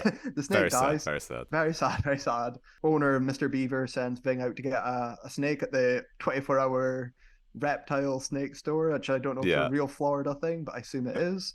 Should have asked. Should have asked, and so she's got to perform with it. She doesn't notice any difference either because she's dumb, I guess. It's maybe it must Yeah. be the exact same size and color and scaling or whatever. Yeah. But when she's dancing on stage with this new Monty on her, and it Yeah. just starts choking her, and Yeah. she's just kind of like flailing, dancing, like stepping about with getting choked to death by a snake, and the crowd are going wild as well because I think what a performance, what an act! I think when someone shouts out, and I laughed. I don't know why. I just thought this is Yeah. surreal. This is weird. Why am I watching? Yeah. Who is this person? What's this subplot got to do with anything? What's this got to do with fucking Moore's kid and a senator, congressman, Yeah. whatever, and dead bodies? So that was my second laugh, and that is my final note until the finale because everything from this kind of point is just get a fucking move on. Armand, go fucking just get there, go help out, go just do this, Moore, like do your private performance for Bert, get to it. Again, it's kind of Lynchian, the Python death thing of like you could see it in Blue Velvet. We've got Congressman Delbecq as the Frank from Blue Velvet, or maybe not directly Lynchian, but Ryan Gosling's directorial debut Lost River, where Mm-hmm. he's just rips off David Lynch. And there's a weird sort of like burlesque bar there where women pretend to kill themselves on stage and they get locked inside sort of glass cubicles while Ben Mendelsohn dances around them. You could sort of see that weird, like, someone's going to pretend to be killed by a python on Yeah. stage. But I thought, I'm maybe, I don't know if this is suggesting you're always saying you've got to think like a hack. That's the key to Razzies. I don't know if I'm thinking too much like a hack or not enough like a hack, where I was like, okay, this snake is going to be pertinent to the plot. We're not going to, like, there's no time for the hearings. We can't see Congressman Delbecq get impeached. Death. Death is the only release from Striptease because this movie is fucking interminable. It's been going on so long. I was like, he needs to be killed. Everyone bad in this film needs to be killed because we don't have time to resolve these things. So I was like, oh, he's gonna get murdered by the snake or That's something. that's what I mean, and just get fucking on. I actually had to watch this in two parts because I was watching it, I was taking notes, I was having fun. I was like, this is fucking insane. I didn't expect this, and I just stopped to go out for a smoke or something, paused it, and I still had 40 minutes left, and Yeah, my heart that's sunk. almost that's almost the exact same spot at which we had it because I was like, I'm just gonna check the time because it's like if we're not the halfway point, I'm gonna scream. Yeah. Like, I was like, cool. I was like, I was like, oh, it's gonna wrap. I'll come back 15 minutes. It'll wrap up. It's the bish bash bosh all done. And my heart sunk, and I just thought, I can't do this right now. I'm gonna watch it the next day. So I watched it in the morning because yeah, and I've never done that I watched Inching all the way through. I can watch anything all the way through. yeah. This just it broke me at this point. I mean, for crying out loud, we watched Absolute Proof in a single sitting. um, yeah. So next notes, as I had identified, as I mentioned earlier, Carrie was very critical of the dancing and the realism there, and she said the monkey is the best dancer out of all of them. The monkey was later superseded by the dolphins when we get a SeaWorld scene. We do. don't get the owner. He doesn't go to SeaWorld, but we get to see dolphins. I thought that was a link to that. I thought she was going to be there meeting up with Lieutenant Rico, and then then he's going to be in the back just with a newspaper. And newspaper down low to cover. Yeah. I thought it was going to be a Troy McClure. I'm going to SeaWorld. Yeah. I got so excited, but not totally. Just missed opportunity. It's just that where we can film at SeaWorld because it's cheap, or we got like a deal or something, and or we're there anyway. I really fucking don't know. Next quote, Robert Patrick says, "They'd never execute a daddy." I can't remember in the context. He's speaking about stealing back his kid or something, or he's speaking about potentially committing some crime, and that's what he says. But okay, good to know if you're ever in Florida, they will not execute a father. Next quote, Congressman Dildo. Oh, yeah. Because I struggled with being a hack that sees the world in terms of references. I was like, okay, this congressman, who is he meant to be? Because I was like, on the one hand, he kind of has the Lindsey Graham Southern repressed homosexual thing going on. Florida, maybe there's a bit of Bush mixed in, but he's almost a little bit Biden. He's almost a little bit Joe. So in my picture, you can see him unconsensually touching Demi Moore, and he is so enamored with her that he kind of stutters. Like, pleased to meet you, Jack. My name is Congressman Congressman Dildo, ma'am. Um, and so yeah, Congressman Dildo got a laugh out of me. Yeah. I'm ashamed to say. Yeah, no, I got a smile. It didn't get to the, it wasn't a woman getting choked by a python on stage laugh for me, but it did give Yeah, me again. I was any moment Bert's kind of just having fun. I'm having fun. yeah. Like there's no direction. There's no for him. He's directing himself here. Got that mixed match, like you say, of what like he's probably meant to be representing or something. But yeah, no, that's a good line. And then we can race towards the end. So, no, chair, don't remember what that was about. Trump, there is a reference to Donald Trump, throwaway line dialogue, and alligator. So, Carrie was like, glaring by their omissions are alligators, because she's like, I can't believe you have shot a Florida movie and not included alligators. And I was like, that's going to be it. They're saving them. It's Chekhov's alligator, or it's not Chekhov's alligator because it hasn't been introduced, but it's like an alligator is going to eat Congressman Dildo. And that is, I saw Hook the other day. And so that's going to be the ending, is like he's just going to be swallowed by a massive alligator, single gulp, and Yeah, then we are out. it's Occam's alligator, isn't it? Yeah, yeah. But we do not, in fact, get the alligator. Instead, we get a weird sting operation. Yeah. Where she's been recording Congressman Dildo while he speaks about like committing murder or whatever shenanigans he's been up to. And then she basically she blackmails Robert Patrick into signing a note That's it. to So release her daughter. I'll try and summarize it as quick as I can. Moore goes on a private striptease for Burt Reynolds to get him in a sting to catch him. She's not going to sleep with him. She's just going to catch him. Robert Patrick breaks into the boat at the same time, kills a man as well, bludgeons a man with a golf club to death. Yeah, I'd forgotten about that because he's broken his arm, and so he has the club as like a splint with his cast. Ving Rhames broke his arm earlier when he threatened Demi Moore, and that was a great little scene that I forgot about. So that's good. I like all this. I'm having fun at this. This is now the last 10 minutes. I'm involved. Demi Moore takes Bert's gun, holds him hostage, and is going to take them away, and she makes him right to hand over custody of their child, and he's fucked. He's stoned. I think he does say he's stoned beforehand, and he's injured as well, so he's all over the place. And there's a great little throwaway line as well where Bert looks over, while he's writing it, and he's, "You're not a well-educated man, are you?" And I love that. I was like, oh my god, just give me more Bert and Patrick teaming up and having some shenanigans on screen. But yeah, we are racing here, so that's how we get the sting operation, and that leads us to where the climax of the film takes place, which is I can't remember. It's in the like sugar processing plant. That's it, the sugar processing. Because Burt Reynolds is like, hey lady, you ever fucked on top of a pile of sugar, darling? It's just like it's very weird. And at some point, I should have mentioned, at some point Demi Moore kind of slips into doing his southern accent as well. We'll get to Moore. Yeah, I haven't really spoke to her, but definitely strange accent. I think she's just overwhelmed by his stage presence. She just sort of links in. It's maybe our Anne Hathaway sex worker thing of like, that's like a thing that some people do, is mirroring accents or like adopting things. So maybe in a profession when you spend so much of your time appeasing men, that's a natural. She's like, I didn't learn how to dance, but I did learn that strippers will echo little details of yourself back to you or mirror you. But they're in the sugar processing plant, like heavies get sort of like snowed under sugar, police arrive, all very neat. It all wraps up incredibly quickly. Little bit of trivia for you. In the original trailer for the film, we see a low-angle shot of Ving Rhames and Pandora Peaks. That shot did not appear in the film because it took place during the original climax of the film. The climax was reshot after being shown to a preview audience. Originally, the field sequence took place in a sugarcane field.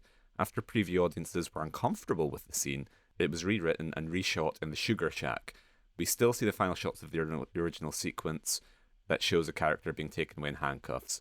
So Oh yeah, yeah, okay. Ah, okay. I didn't know this was reshot, but I the ending was really comical, and there's a moment when Bert and his henchmen are, they're piled in the sugar, and they're yeah, apprehended. And there's Ving and there's Armand and everyone, it's very awkward. Everyone's just kind of standing around, like it's yeah. almost like a and scene, like Yeah, we're all yeah, yeah. and I was like, this is so fucking weird. Why they're all so awkward and uncomfortable. So that kind of makes sense now that it's kind of hastily just fucking rewritten and let's wrap this up and do something different. Well, that was insane to me when I discovered it. So I was like, okay, so the ending, I was like, that isn't even the worst version of that ending. That I could not conceive of something of this being the one where everyone signed off as like, yep, I think we nailed this one. Um, so that kind of concludes the film. Everything wraps up happily ever after, and She gets her, yeah, she gets her daughter back. She quits the stripping. strippers are playing jump rope with her daughter, and they even bring her in for your like cast taking their bows moment.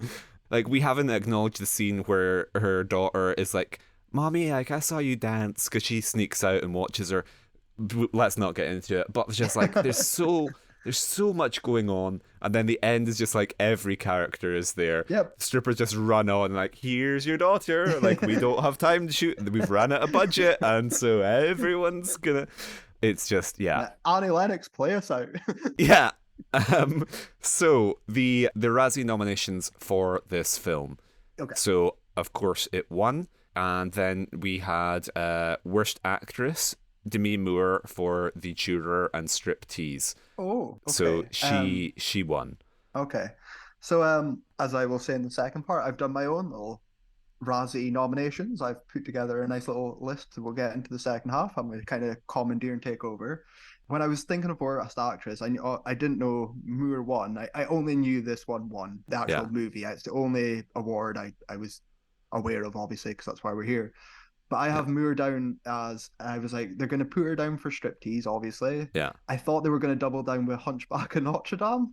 Because that was the same year as well. And I remember it had a negative reception. Who is she? Is she Esmeralda? I can't remember. I think so. Yeah, she is. Yeah. It's a blackface voice performance. Yeah. But I was like, we need to make this like the problem with Apu. We're gonna make like the problem with Esmeralda. And we get Disney Plus to redub her. I remember it being like, in the Disney Renaissance, Hunchback was the one that was a bit colder received at the time, and I was like, okay, this is gonna. She fucked up the only poorly received. She's in one of the most poorly received of the Disney Renaissance, and she's in Striptease. She's fucked. Yeah. I didn't know she was in another film though. Yeah. So this is well deserved because she is not good. She's in awful. This movie. There's, like I said before, it feels like she's in a different movie. She feels like she takes it so fucking seriously. Everything's delivered so wooden, and it's just like, it's because the film's so fucking zany, like I keep saying, and she's not. It is poor. I mean, you just gotta call it. It's not indecent proposal levels here. I can't really defend it at all. Yeah, for someone who got like 1/4 of the film's budget, for someone who was like the entirety of the marketing and like the strategy, the draw, she is dreadful. Like the only reason to see this is hey, she takes her clothes off. Yeah. That's like, it's there in body but in nothing else, present in body but not in mind performance, where she's just and because this semi ended her career, or not ended her career, but this was you are done as a leading woman.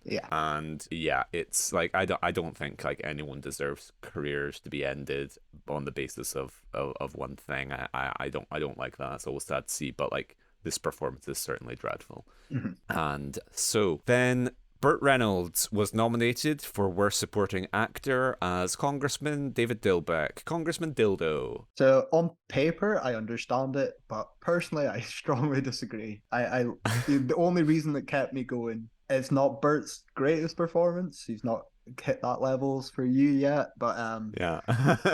I guess yes. Technically, objectively, it's terrible, and I understand its nomination. But subjectively, I just loved it. I had so much fun. I was in all ready to shit on him because this is the year before Boogie Nights, and so he's probably filming Boogie Nights as this is being released. Because I was just imagining like Paul Thomas Anderson going to like see Striptease one day, like after shooting, and just being like, "Oh, ee."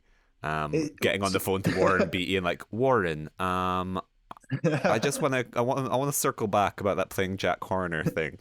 I have a question here though. Sorry, is Armand also a supporting actor? Nope, Nah, it's bullshit just then. dildo. Bullshit. Yeah. Armand deserves it a million times over Bert. A million times. So you have talked me round. I was ready to come in and attack Bert, but hearing you speak about him, the more I think about it, the more I'm like, if you replace him with someone who's having less fun, the movie suffers hugely with Hmm. someone who isn't like, yeah, not everyone could pull off the cowboy standing in their underwear like he does. And if the movie committed more to that tone, it would be more enjoyable for sure. Worst screen couple winner Demi Moore and Burt Reynolds in Striptease. They're only really on screen I don't together really in call them a the couple. no. I no. I think that's just to give it another win. So yeah, no. Yeah, I'd agree. Certainly not deserving. Worst screenplay, Striptease, screenplay by Andrew Bergman, based on the book by Carl Hiaasen. So yeah, I mean this. I've said it so many times. It's like two very conflicting films. There's so many abundance of characters and little subplots. It's such a simple story, plot that's so Yeah, easy, and you've bogged it down with so much shit that it's hard not to have a go at the writers or the screenplay at this. yeah, completely agree. Without looking at what it was competing against, entirely deserved dreadful screenplay. And the final nomination is in fact a win for worst original song, "Pussy Pussy Pussy" (parenthesis Whose Kitty Cat Are You?) from Striptease, written by Marvin Montgomery. Is that the cat dancing song? Because I don't remember Um, that. I only remember Annie Lennox. I don't think we see what the cat dances to, but I remember Carrie speaking about some pussy song, and so I think that comes later on. Probably not bad enough to stand out. No, So, yeah. So, do you believe this was Razzie worthy? bits of it are. It was a lot more entertaining. Even though I don't like it, I wouldn't recommend it. There was enough bits in it to keep me going, even though I had to watch it in two halves. The As I most talked, damning indictment you could well, give a right. So film. I think it's perspective as well. As I said, I've compiled my own little list ready for the actual ceremony, and I would watch this over a lot of them. This is a terrible year. It's a great year, but it's a terrible year. And I've seen Yeah. so many movies from '96 that this would just fall in the middle. If you took away the controversy, it would be quite forgettable. It wouldn't kill careers. It would just exist. It's not the worst. It's not the worst thing we've ever watched. I won't forget it, apart from the third act, really. So mixed opinions on it. Really mixed opinions. What about you? I think this is the most cut and dry, one of the most cut and dry. I'm like 100%. This is just like a complete like farce. What is going on? There's so much. Like this is just like the prototypical Razzie movie. I would hold up as here's what you go in. You go with this sort of expectation, and then you're just presented with madness.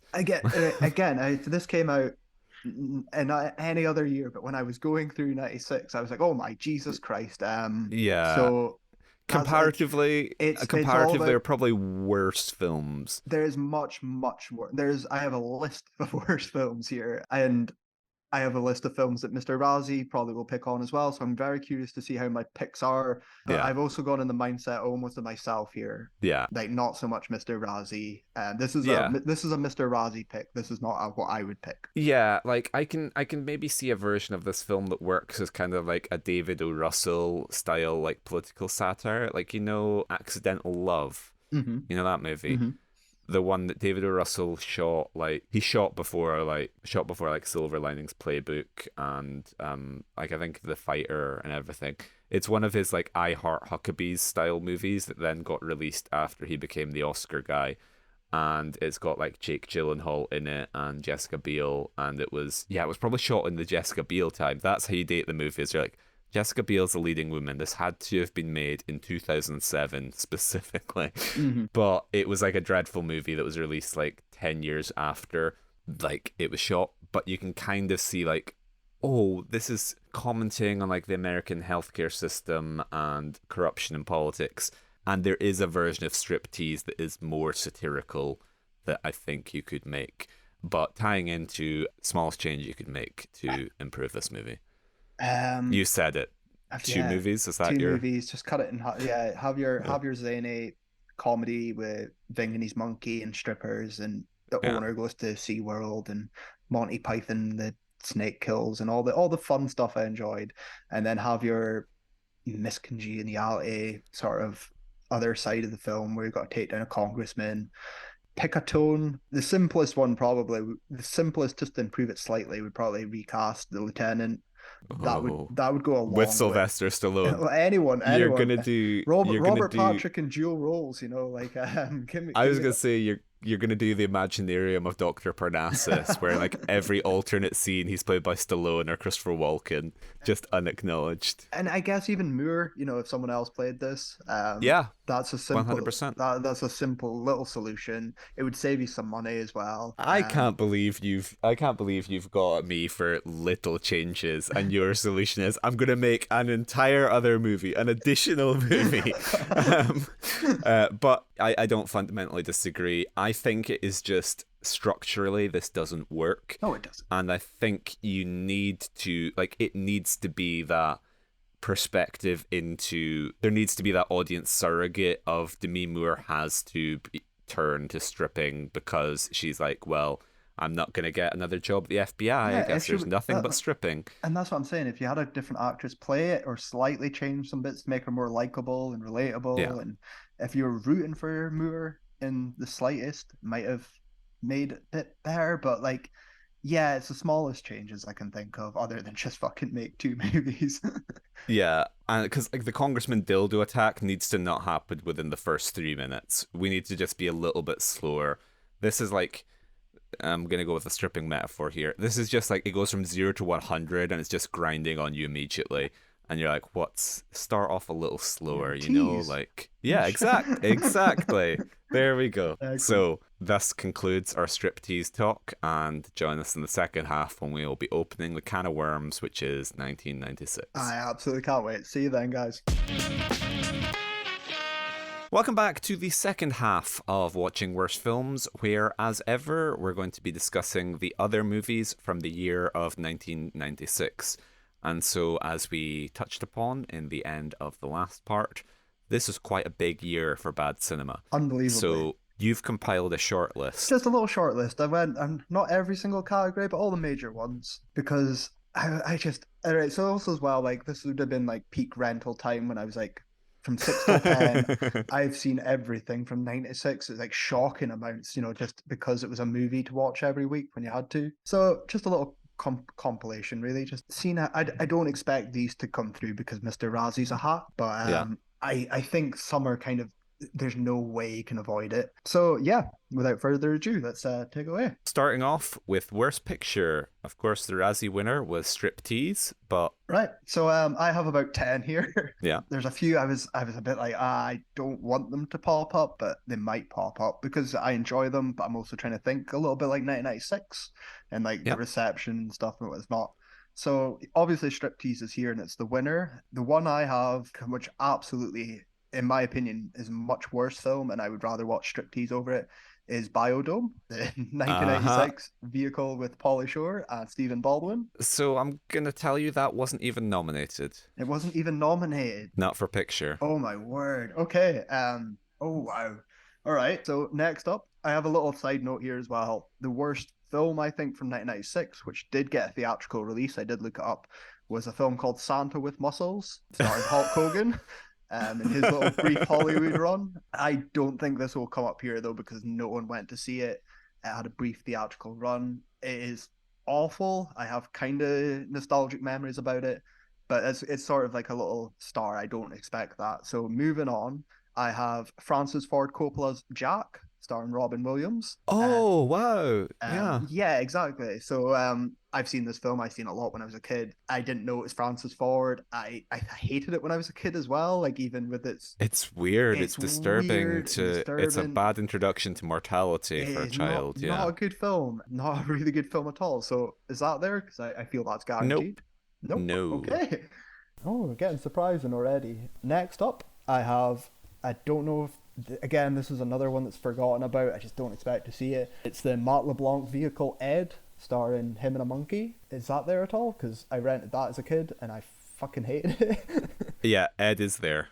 Ed, yes. Okay, one there. Yeah. Yeah, I had a bad run with Matt LeBlanc when I was a kid. I seen Ed on video and went to the cinema to see Lost in Space. Yeah, so I had a bad run. Ed sucks. Even as a kid, I knew it sucked. So I'm glad to see that one there. Now, this is where I'm getting a bit like I'm not sure if they're going to be here. I have Hellraiser 4. No. See, I love Hellraiser 4. I've spoke about it before. Hellraiser in Space, but it Yeah. was terribly received at the time, so I kind of thought I'm not sure with that one. I have the Pamela Anderson vehicle Barbed Wire. Ding ding ding ding ding. Excellent, excellent, excellent. Notoriously bad, Yeah. entertaining, fun. I didn't see that one as a kid. That was a bit older when I seen Barbed Wire. Pamela obviously isn't the actress that a lot of people would want her to be. Next up, what do I have here? I have the Steven Seagal Wayans team up of the Glimmer Man. No. Oh, that's surprising. I thought Seagal was Yeah. a certainty here. That's a weird intersection. Yeah, it's not a good year. So I have a note here. It's not a good year for any of my beloved action stars. The Glimmer Man's the start of the downturn for Seagal and getting towards straight to DVD. He's got a co-star. He's got Keenan Ivory Wayans. Yeah. It's not good. He can't do a Lethal Weapon. He can't do the buddy cop. It's not a good film. It's I always said it needs to be classic 80s action or the 90s weird ones. This is the slide. So on that note, I kind of expected to see either Arnie's Eraser or Stallone's Daylight as well. No. Okay, again, not any I'm of gonna the... say, from what I can recall, I don't think Eraser is one of my favorite Schwarzeneggers. Eraser's not. I don't think Eraser's not. great. And Dale, I'm not even going to defend Daylight. I've seen it a couple of times. It's not a good Stallone film. It's really forgettable. I watch it yearly, but I'm not gonna say it's a good film. So like that's what I'm saying. Everyone's not doing well. Seagal, Stallone, Schwarzenegger are all on. Which also another of my beloved. I thought Kurt Russell's, and I know it won't be, but I thought he's had a bad year. He had Executive Decision and Escape from LA. LA. No. So I was worried about them, but I didn't expect them. I kind of expected to see the Cable Guy pop up because I remembered how badly received it was. Yeah. Is it there? No. No. But I thought the Jim Carrey hate as well from Mr. Razzie. I thought this was the time to strike. It's weird how he's got Robin Williams and he's got Jim Carrey, who they're at their weakest you could ever be. Like these are if you're gonna criticize them at all, these would probably be for like Jack certainly. Yeah. But this is the year that he's kind of gives them a pass. I don't know if you've seen this one, the Ted Danson vehicle Loch Ness. No. It's local hero in Inverness with Ted Danson. It's so right up your alley. Fucking grim. Does he go to a Cali game? They were still in the Highland. No, they weren't. They were 2 years old. Yeah. So I'm kind of wrapping up now.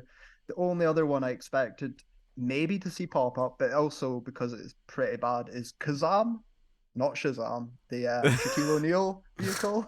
No. Okay, right. So what? Okay, that's my contenders, and I thought, Jesus Christ, that's a lot of shit there. So we had Biodome wasn't there, was it? It was Barbed Wire. Yeah, it was Barbed Wire and Ed. So you got 2 out of 4. So Biodome's worst. Biodome's the worst one though. I intensely dislike Biodome. I watched Biodome in preparation for this, and it was dreadful. Biodome is maybe one of the most annoying films I have ever watched. Absolutely. There's 2 things that are ever good to say about Biodome: introducing Tenacious D, trivia everyone loves, and it being filmed in like a biodome. I really like the sets. And when the sets are the best fucking thing about it, no film has got under my skin so much as fucking Biodome. I agree, yeah. So, even compared to, I would say Jack's maybe my runner-up here, and then Ed would have been my top 3. But Biodome, Jack and Ed are bad films. Biodome is infuriating.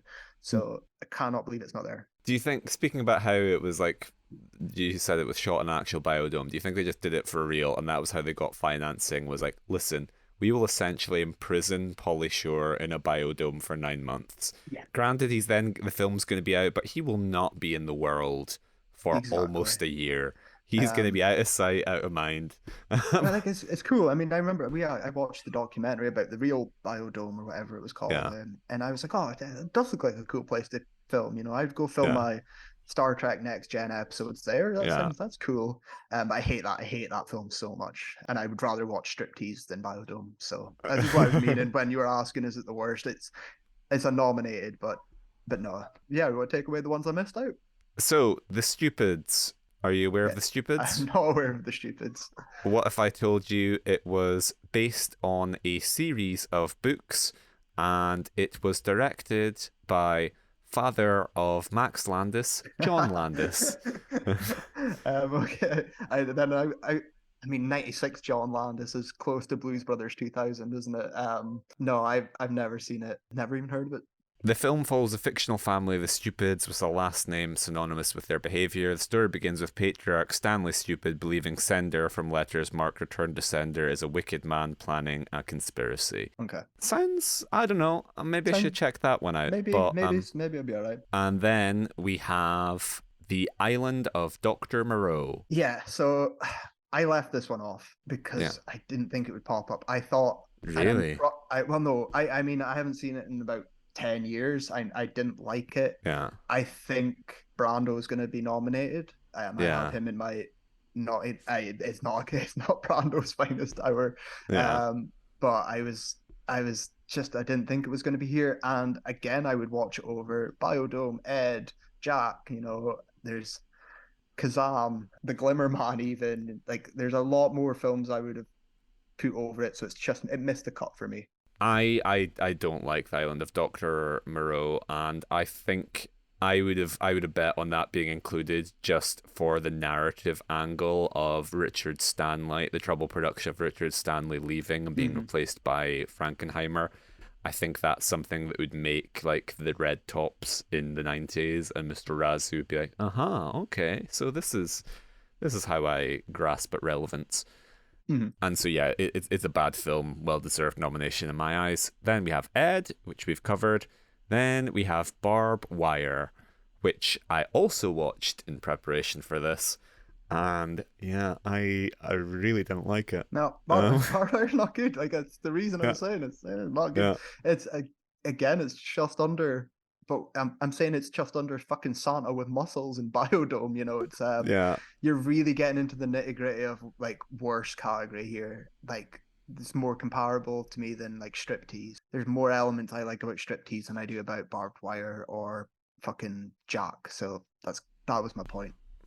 See, the weird thing is, Barbed Wire for me seems more competent than Striptease. Like, it's hard for me to tell which one I like less. I would say it's probably Barbed Wire because it's just boring. Exactly. But it does seem like it's cohesive in that it just seems like a movie that fully stepped out of like a 14-year-old boy's imagination. And like, I don't know, there were kind of interesting Mad Maxy elements Yeah, no, towards the end with there's certain elements I could like, but again, it's like saying with Biodome, it's like, oh yeah, I like some of the locations and I like some of the set pieces yeah. towards the end, but you're really fucking grasping at straws here, like It's just funny because it's set in the far off dystopian future of 2017, and like fleeing to Canada is like that's the thing that drives the plot, is Mhm. we've got to get to Canada. So that just made me wonder, like, is this a Trump piece? Is this like, is Trump just in the shadows? Is he the villain of Barbed Wire, and that's why they're all just like American liberals being like, well, so long, I'm off to Canada. Well, that's it. I mean, I Escape from LA. I can't remember. That's 2014, I think it's set. So, Oh like, it's wow, yeah. everything's in the near distant future. It's a very late Yeah. 90s thing. Like, it recurs a Yeah. lot. That concludes that category. So moving on to worst actor. Right. Do you want to hit me with yours? So, winner, I have Pauly Shore. He is the worst actor by a mile. He's insufferable. I'm not Yeah. a Pauly Shore fan, so I assume Biodome not being here, he's not going to be here, so that breaks my heart. Next up, I have Shaq for Kazam because Shaq is not a leading man. I have Robin Williams for Jack. I have Matt LeBlanc for Ed. I have Paul Hogan for Flipper. If you ever remember Flipper, the Free Willy knockoff with the dolphin, I Elijah remember the Wood. VHS box. Yeah, I rented that a lot. Paul Hogan is, I mean, I love Crocodile Dundee. Flipper ain't it, son. There's a few that when I was looking up in '96, I was like, oh shit, yeah, Travolta might get a Oh, might okay. get a pick because he was in Michael, Oh yeah. and that's a strange fucking film. I remember watching that 10 years ago as well, and yeah, this post Pulp Fiction, pre Battlefield Earth Travolta's very strange one. So yeah, that's it. I'm going with Pauly Shore, Shaq, Robin Williams, Matt LeBlanc, and Paul Hogan, with an honorable mention to Ted Danson, but I didn't imagine he'd be here. You're 1 for 5. Oh Jesus. It's like an all-star lineup where some of them have sort of moved on. Some of the stars have risen, but they were all sort of like quite big. So I can't believe you missed this. Sylvester Stallone in Yeah, Daylight well, as Kit Latura. if I was thinking like a fucking hack, I'd have picked him. Yeah, Right? if you're trying to guess, But I was if like, you weren't doing your no own, way yeah. Stallone's performance is worse than fucking Matt Pauly LeBlanc's. Yeah, Shore. Pauly Oh Shore. yeah. Like, no way in hell. I'm tempted to watch Daylight because Viggo Mortensen's in Yeah, that, and I like him. So Daylight's not. It's like it's Stallone in the I'm night. not I'm not taking your opinion It's on not. anything Sylvester It's not. Stallone because Like if I I'd said, said it's not the worst film, but it's a bad Stallone film. okay, if I'd said to you like I'm thinking of watching Stop or My Mum Will Shoot, you'll be Terrible. like, yeah, you know Fucking it's not terrible. that. If it's not cliffhanger, no, I think some '90s Stallone gets bad raps. Daylight's very forgettable. It's only so much you can do in a tunnel. So yeah. What a line. Then we have ready to throw hands over this Sandman, Adam Sandler in Bulletproof and Happy Gilmore Ah, as Archie Moses Archie and Moses. Happy Gilmore. Yeah, I'm ready to So throw. I'm ready to throw down. Have you seen Bulletproof? I watched Bulletproof for this Oh, because okay. he's Uh, my boy, and I was like, I need to comment on this because Happy Gilmore is like great. Not my favorite of like the heavyweights, like Waterboy, Billy Madison, Happy Gilmore. I always preferred like Billy Madison and Waterboy. so when I was 9, when I was in my Sandler element, and I just gobbled up everything like that was in the VHS store. I even going overboard. I rented that Airheads so many times. Bulletproof fell into that category. I've seen Bulletproof stupid amount of times. It wasn't until I was a bit older I realized that Happy Gilmore and Waterboy were the ones were my beloved Yeah. ones. Bulletproof falls into that like what's it? It's a bit reminds me of Nothing But Trouble or the what's his name and Blue Streak, Martin Lawrence sort of Yeah, the that sort of buddy comedy, buddy midnight comedy, run kind of. But Yeah. I remember Bulletproof really well. It isn't the finest hour for Sandler, and it's Wayne's brother in it as well. But yeah, no, like I take over the Glimmer, man. I'm a Seagalologist, so yeah, I not take it, especially for Happy Gilmore. You can get fucked at that.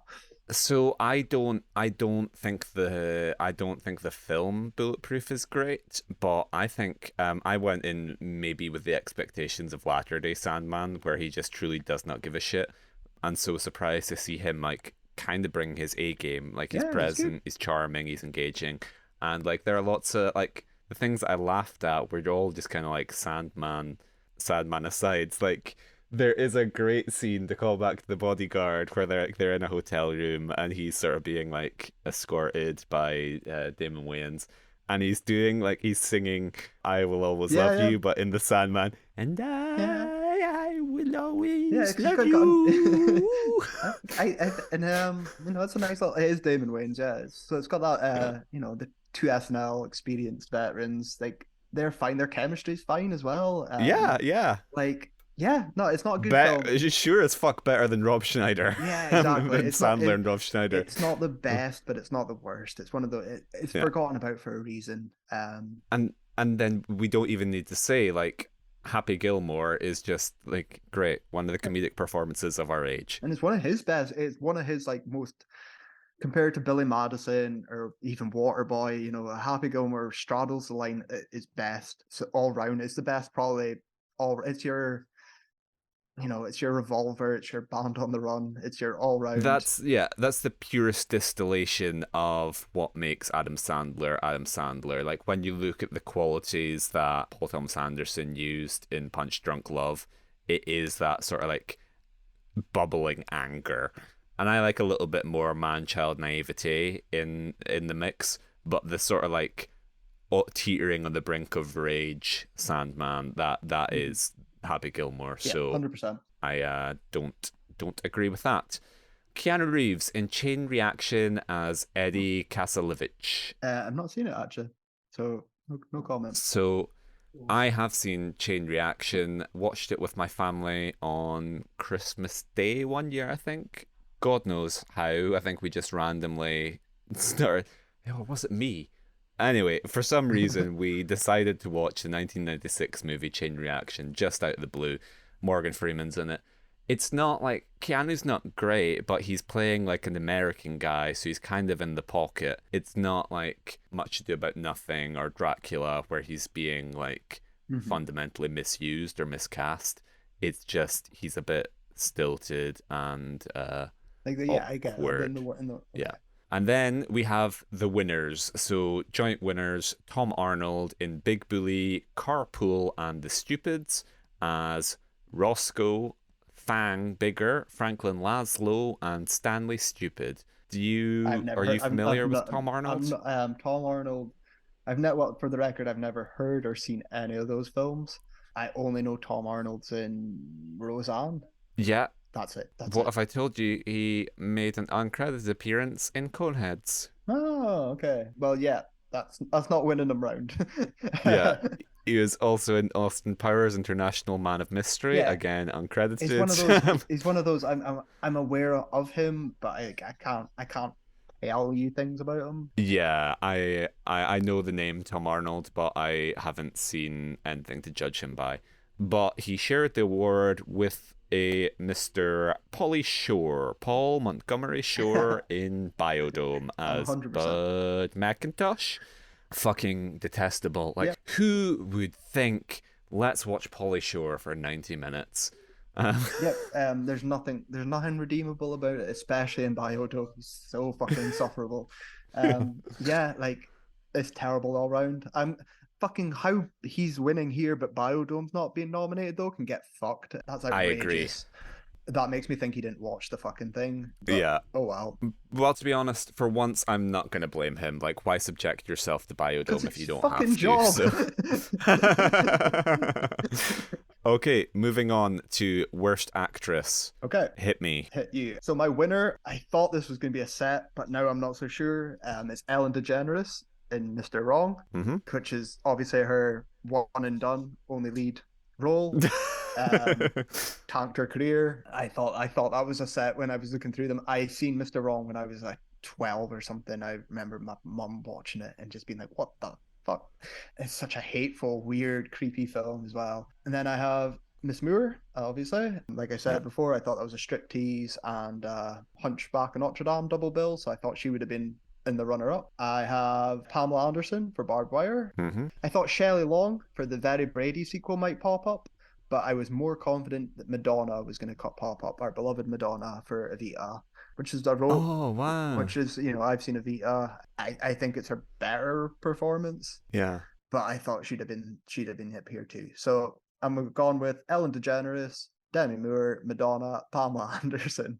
You're 2 for 5. Okay, okay. So we have Julia Roberts in Mary Riley as Mary Riley. So Mary Riley was something that I started watching for this but didn't have enough time. So I can offer you about 20 minutes of insight into Mary Riley just because it sounded like an interesting film.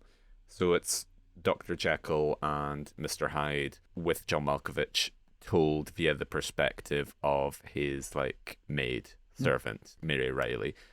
Kind of sounded interesting, and as is the case with the Razzies, it is not. And she is bad because she's doing like an Irish accent. Okay. It's not good, and she's not good in it, so well deserved. Another Razzie favorite, Melanie Griffith in Too Much as Betty Kerner. Have you seen Too No, Much? never even heard of it. So this was known as the film in which Antonio Banderas met Melanie Griffith, who they got married. It's a screwball comedy remake of a French film, and it appears to be classic love triangle. if I told you the poster is Antonio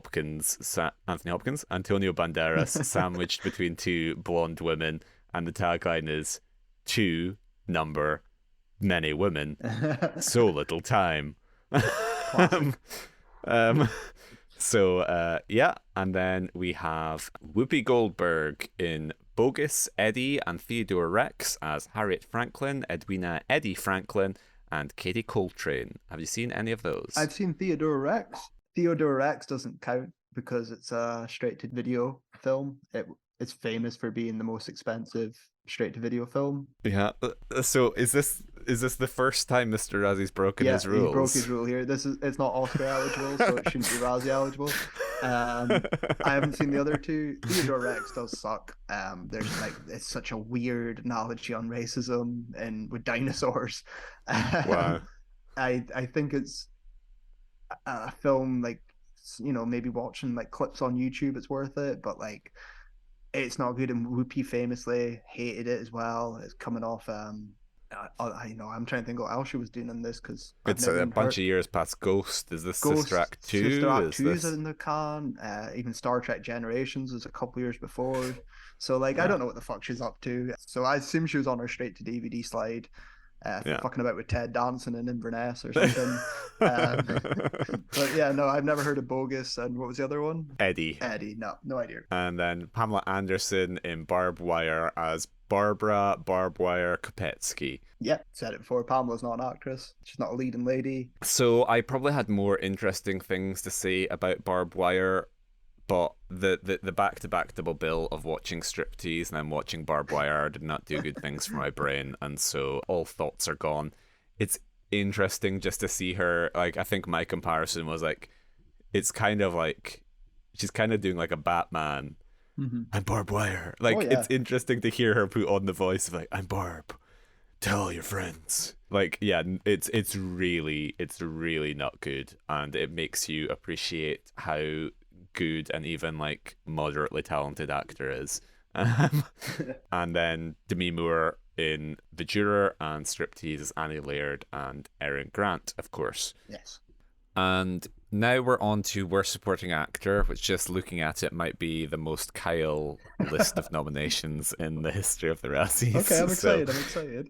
do you want to lead us into Yeah. your So here, your shortlist? my list. Right. So the winner, I think, only challenged by Armand Asante, who I now know didn't even get a nomination. I have Stephen Baldwin for Biodome. Yeah. I think a lot of the hate goes to Pauly Shore, and rightfully so. I'm not gonna defend Pauly in any way, but Stephen is just as much of a culprit. He is equally insufferable with his dumb moronic shtick that he does in it, and his weird dreadlocks, and I hate him in it. I'm not a Baldwin Brothers fan in any of them really, but Stephen, I can understand why his career nosedives. He is awful, and especially because like, to make it better, you would rather have like a straight man. You'd rather have the Spade to Farley or something. So I don't know. I see the Bill and Ted thing that they're trying to go oh for. no, but like Bill and Ted are both not the most unlikable human beings in the world. I get it. I get the Wayne's World. I get the Bill and Ted. I get it. But like, if you've got a Pauly Shore, like if you've got, like, we've talked about it with like Bulletproof. Damon Wayans is the straight man to Sandler. Like this is no. So Stephen Baldwin, dead set, a clear winner. I have Armand Asante, like I said. I've got Brando. I think that's, as much as I'm a Brando fan and try and defend him to the day I die, the phoned in laziness of Island of Dr. Moreau it's hard to defend. I almost was going to put his little co-star midget. Yeah. I don't know if that's the correct term anymore. It's certainly not, but I don't know what the correct term is. A very little person. But I thought, no, I think Brando will take it over him. I've got one here that I was a little bit, I don't agree with, but he's probably my least favorite part of the film. I have Sinbad for Jingle All the Way. I actually don't mind him that much, but like, I was like, oh, if they're gonna hate on Jingle All the Way, I'd rather it was Sinbad over Phil Hartman, who's fantastic in it. Yeah. show stealing. He's amazing in it. The cookies. He steals Oh, the show and he steals on his wife. he's just the best. Top tier performance from him. I've got a Yeah. little bit of an outsider one here. I have Bill Murray and Kingpin Oh, okay. because I haven't seen Kingpin in a while, and I was like, "Ooh, Randy Quaid."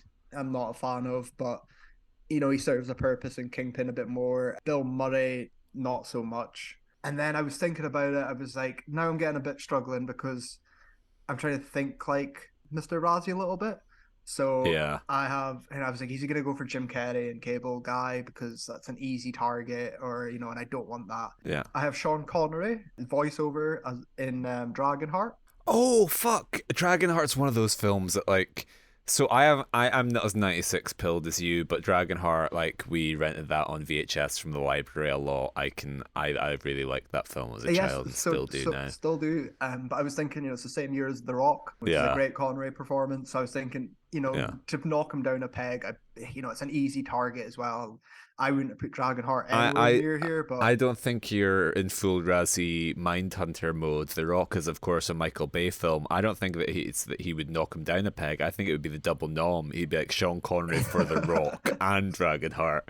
You're not fucking the prom queen on my watch, Mr. Connery. and just as a real outsider as well, I have Fabio in Spy Hard.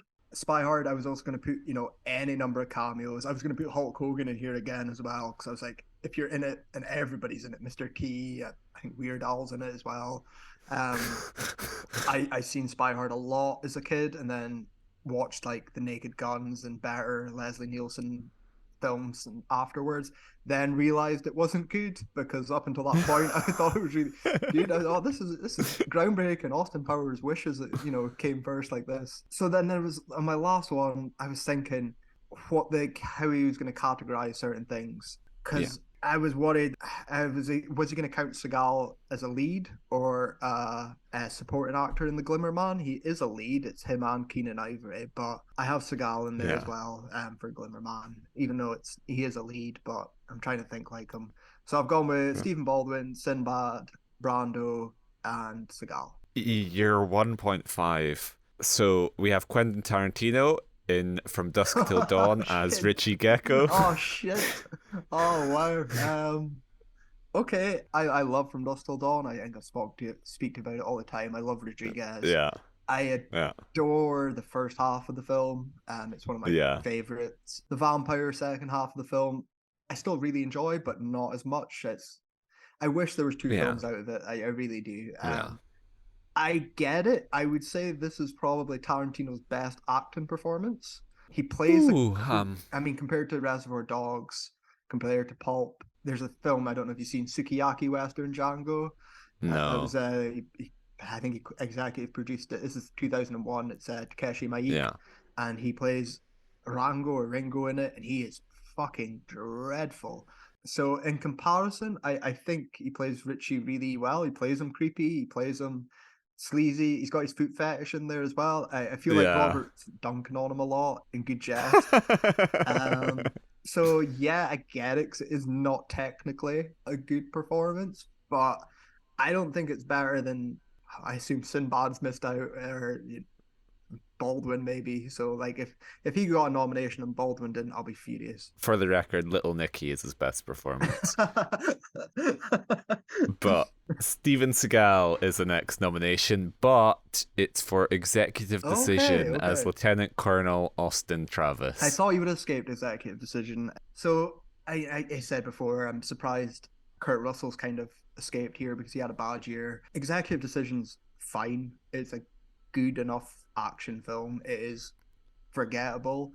Seagal isn't in it much. I think he's gone in the first 20 minutes. It's a nice change for him. He's better in it than he is in The Glimmer Man. So I think that's why I was thinking of Glimmer Man.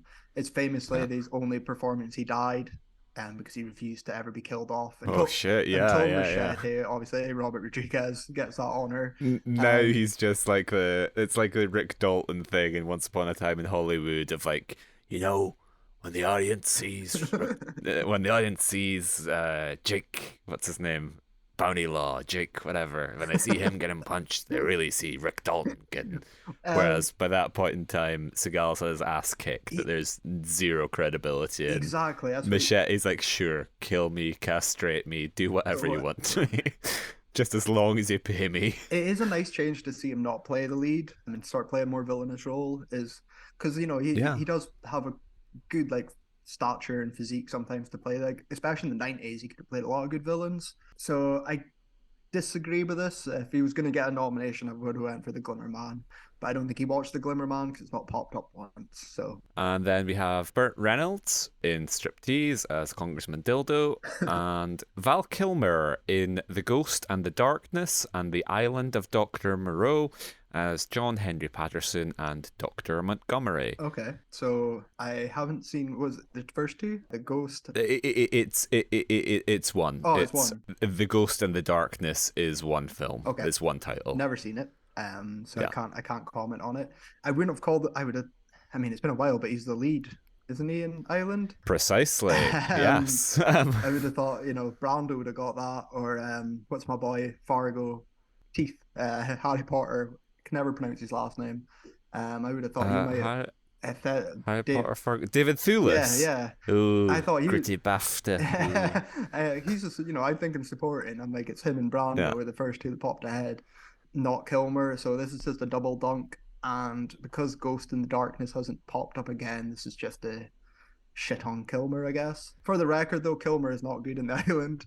It's a pretty terrible performance. He could have been in worst actor nominations and I wouldn't have batted an eyelid. But Mr. Razzie being a hack, he needs to get his fucking categories right. So I can't remember. I haven't seen The Island of Dr. Moreau in probably about 10 years as well. It was when I was going through my big Brando phase. Mm-hmm.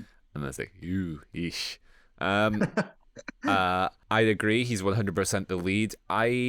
In my recollection, I would have been okay if Kilmer got missed altogether because I don't necessarily recall him being particularly bad in Moreau. It's almost just like he's just like the stick around which all the insanity orbits. Yeah, absolutely. And so I'm like, you could nominate pretty much anyone else would be fair game. But Kilmer, I'm like, yeah, whatever. He's just kind of like, he's the straight man to all the insanity. Yeah. So, but little interesting piece of trivia for you. Originally, Kilmer's role was set to be played by our man, Bruce Willis. But he dropped out due to divorce proceedings against Demi Moore. Oh, I'll see it. So, all ties. Yeah. And then she goes through her divorce proceedings by making striptease, so yeah. stealing custody of their child and peeking on set. Yeah, that's a strange one. I don't think it would have been any better with Bruno. No. There's no saving Dr. Moreau, no matter who it is. But the winner is, of course, Marlon Brando as the titular Dr. Moreau. And so, yeah, this is like his worst ever performance. Arguably. I mean, I think he did stuff afterwards, if I remember. Some of these really last roles are really rough. Yeah, it is interesting enough to be worth a watch, I would still say, just to show you the rise and fall of an actor almost, But yeah, it's like I said, it's lazy. It really, really fucking just what's below phoning it in, it's bad. Well, this is the one that he made after his daughter had committed suicide, and it's one of those ones where there are a number of sort of like mental health factors that make me inclined to be a little bit more sort of lenient when judging it. But yeah, it's an awful performance, and it's notorious for all sorts of affectations and eccentricities, and this was where he pioneered his reading lines through an earpiece technique, which as an incredibly lazy actor, all in favor. Not only did you revolutionize the art form, but you also revolutionized phoning it in. Yeah. So here's to you, Marlon.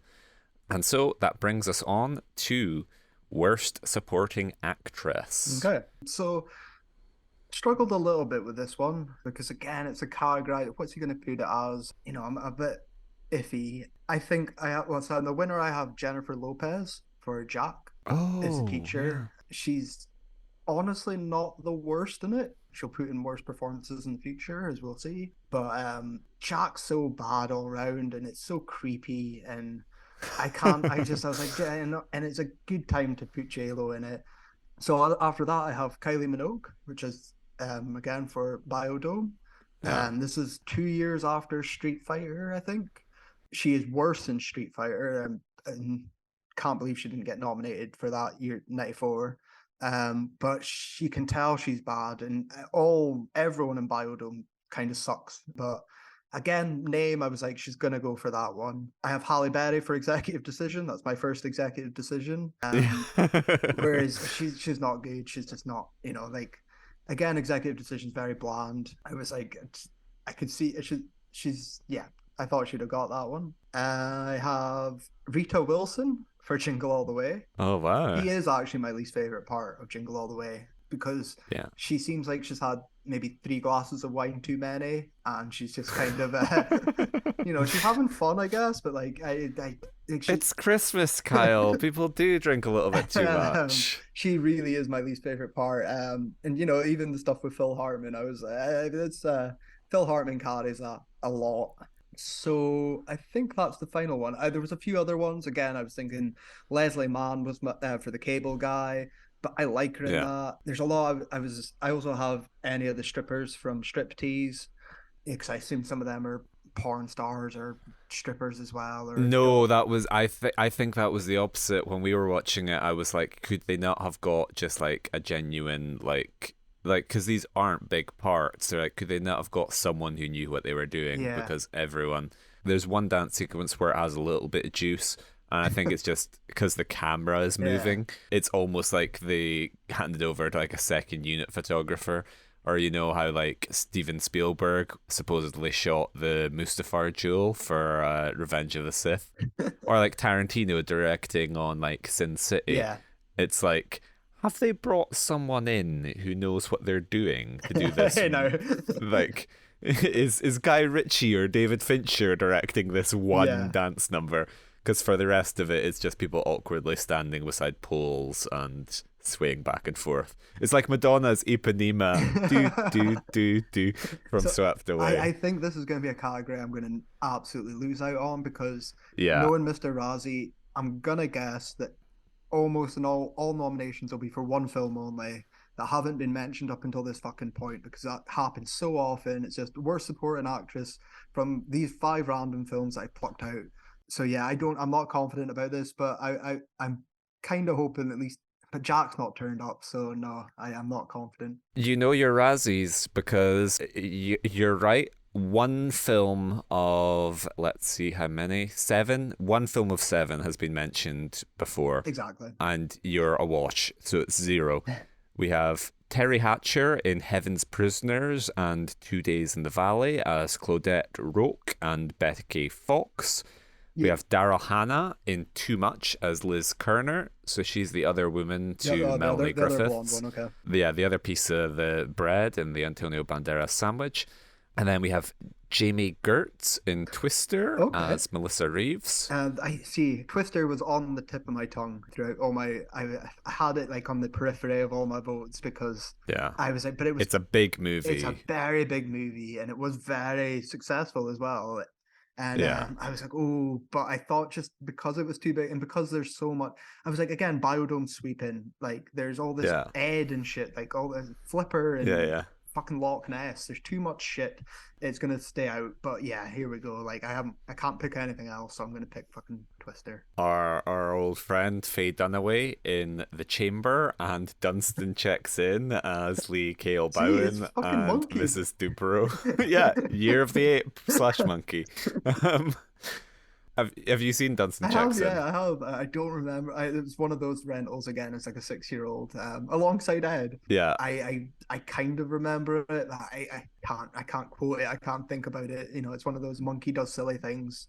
It was like, what's the Clint Eastwood one? I wasn't thinking of that. I was thinking of was it like Baby's Day Out? You remember that film? Oh yeah. I think it's just I'm seeing it one of those like Chris Columbus fucking shitty Hughes Landis films that just goes through the same beats from Home Alone and things.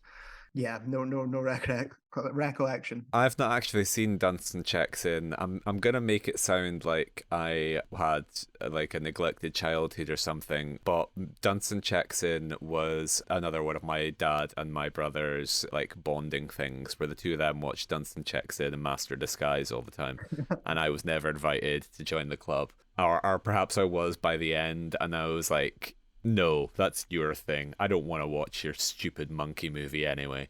So I'm making it seem like my entire childhood was spent being excluded from things when I think that those are the only two. So I have not seen Dunstan Checks In. Okay. And the winner is Melanie Griffith from Mulholland Falls as Catherine Hoover. Oh, okay. I've not seen. I know the film, a gangster film, correct? Yeah, Yeah. neo-noir crime thriller, but everyone's wearing hats. And it Yeah, looks the like cover looks like Untouchables or something. I can see it in my mind. yeah. Yeah, I've not seen it, so it's no comment. Melanie Griffith, it seems like she's just coasting off Shining Through at this point in time, because like Melanie Griffiths is coming up all the time, and I don't know. I mean, She's not Madonna worthy. No, like no. she's not great in Shining Through, but nor is she probably as bad as her Razzie track record suggests. And she's not worse than like Kylie Minogue in Biodome, so my point still stands. I don't know. Pretending to be someone conceivably attracted to Pauly Shore is quite a feat. Playing a scientist as well, though, that's like my suspension of disbelief can only go so far. Worst screen couple. Have you gone for that? So I was thinking about it. The only one I was going through them, I was like, I was trying to think realistically, like, well, this isn't a very good thing. Matt LeBlanc and Ed. Yeah. 100%. Yeah. Okay. That's one. That was, so I was like, and because Flipper's not here, I had Paul Hogan and Flipper. I was just thinking animal was kind of what I was going with. Yeah. The theme. Ted dancing in the Loch Ness Monster. Yeah. So no, I had them, and I was thinking maybe Brando and Kilmer or Brando and his little person. But no, Ed's the only one I'm sticking by. Like I'm glad that one's popped up. Okay, so you're two for five. Okay, if Pauly Shore and Baldwin are here, I'm gonna fucking scream, because that's an obvious one, like yeah. So we know that Demi Moore and Burt Reynolds won, but Baldwin and Shore 100% worse. So Matt LeBlanc and Ed, the mechanical monkey in Ed, Marlon Brando and that darn dwarf. That darn parenthesis, dwarf. Nelson De La Rosa in The Island of Dr. Moreau. And here's me like dancing around it and trying to be like correct. He doesn't give a fuck. I don't know if the parenthesis in which he is named is Mr. Razzie's own, or if he was just nominated as that darn dwarf. Jesus. Which, on the one hand, yes, he is not good, but on the other hand, he's almost just like a prop. Yeah. He's just kind of this thing that Brando carries around with him. And then we have Beavis and Butthead in Beavis and Butthead Do America. Okay. I mean, all right, I'm not a big Beavis and Butthead. It's not my favorite Mike Judge. I'm not a Beavis and Butthead head. Not a Beavis and Butthead head. Compared to, like, I'm a fanatic for like, King of the Hill, Idiocracy, Office Space are some of my favorites. Beavis and Butthead's just not always been my thing. I don't get this, though. I don't understand how they're the worst combo. It's just, they're very 90s, aren't they? They're very grunge, and it just strikes me as like a boomer cultural raging against the dying of the light is like, I hate this thing, and how dare they? Especially because it's not popped up since. So if you hated the film so much, he hasn't seen it. I really like. He hasn't seen it. I don't. I really like this film. I just hated the main two characters' chemistry. I'm not as bad as you, but I'm willing to bet that he hasn't seen it, and he just doesn't like the idea of Beavis and Butthead, and so it's like, yeah, there we go, titular characters. Next one, we have Pamela Anderson's impressive enhancements in Barbed Wire. Well, if they're impressive, how are they worst? How's the worst? You should be going on about the striptease lady with the overly comically large. Yeah, comically large. Inhumanly large. Yeah, that's a worse screen combo. Yeah, no, that's just stupid. Again, you've got stuff here though. Like, why did you break your rules for Whoopi Goldberg to get it, but why is Whoopi Goldberg and the animatronic Theodore Rex not a fucking combo? You know, like Yeah. that's worse. Yeah, no, it's stupid. It's fucking stupid. It is a bad year for fake breasts between barbed wire and striptease. It's very 90s and very like, yeah. But to just it's Mr. Razzie. I don't know why we're surprised at this point. And then of course the winner, Demi Moore and Burt Reynolds from Striptease. Worst director. Okay. What have you got for me? Right, so my winner, I think, is just, and it's wrong because I expect he's not appeared here. Francis Ford Coppola for Jack, just as a career decision, a career killer almost as well. I don't know if there's anything between Dracula in this, but yeah, this is a bad choice, and it's so you would never, you'd never be able to tell he directed it, and I think that's such a bad insult to such like a visionary director and such a famous one of the best. You couldn't even tell. So he was one of my choices. I have John Frankenheimer, I think that's how you pronounce it, for The Island of Dr. Moreau. Again, just knowing all the production problems and the mess of a film kind of makes Striptease, so more coherent and pulled together. I thought he was a dead set. I have, and this one's not going to appear, but I thought perfect Razzie, Alan Smithy for Hellraiser 4. I thought we're finally going to get an Alan Smithy. Again, the director didn't want his name on it. Like one of the last times, I thought that was dead set. I have John Carpenter, which breaks my heart, which is for Escape from LA, which I have a soft spot for, but it's it's a hard one to defend at times. If again, we're talking about the decline of these great directors, and I have David Hogan for Barbed Wire, who just, I think Barbed Wire is going to take it. I have left Biodome's director off. I think this is the one category I have not nominated Biodome, because directing Pauly Shore and Stephen Baldwin must have been a nightmare. What are you going to do? You've made, like, once they've been cast, you're hardly going to be like, hey guys, have you thought about toning thought about being totally different, Yeah, exactly. Have you thought about toning your annoying personalities down by like 95%? And if you can say one thing, like I said, that's nice about Biodome, it's like visually pleasing at least.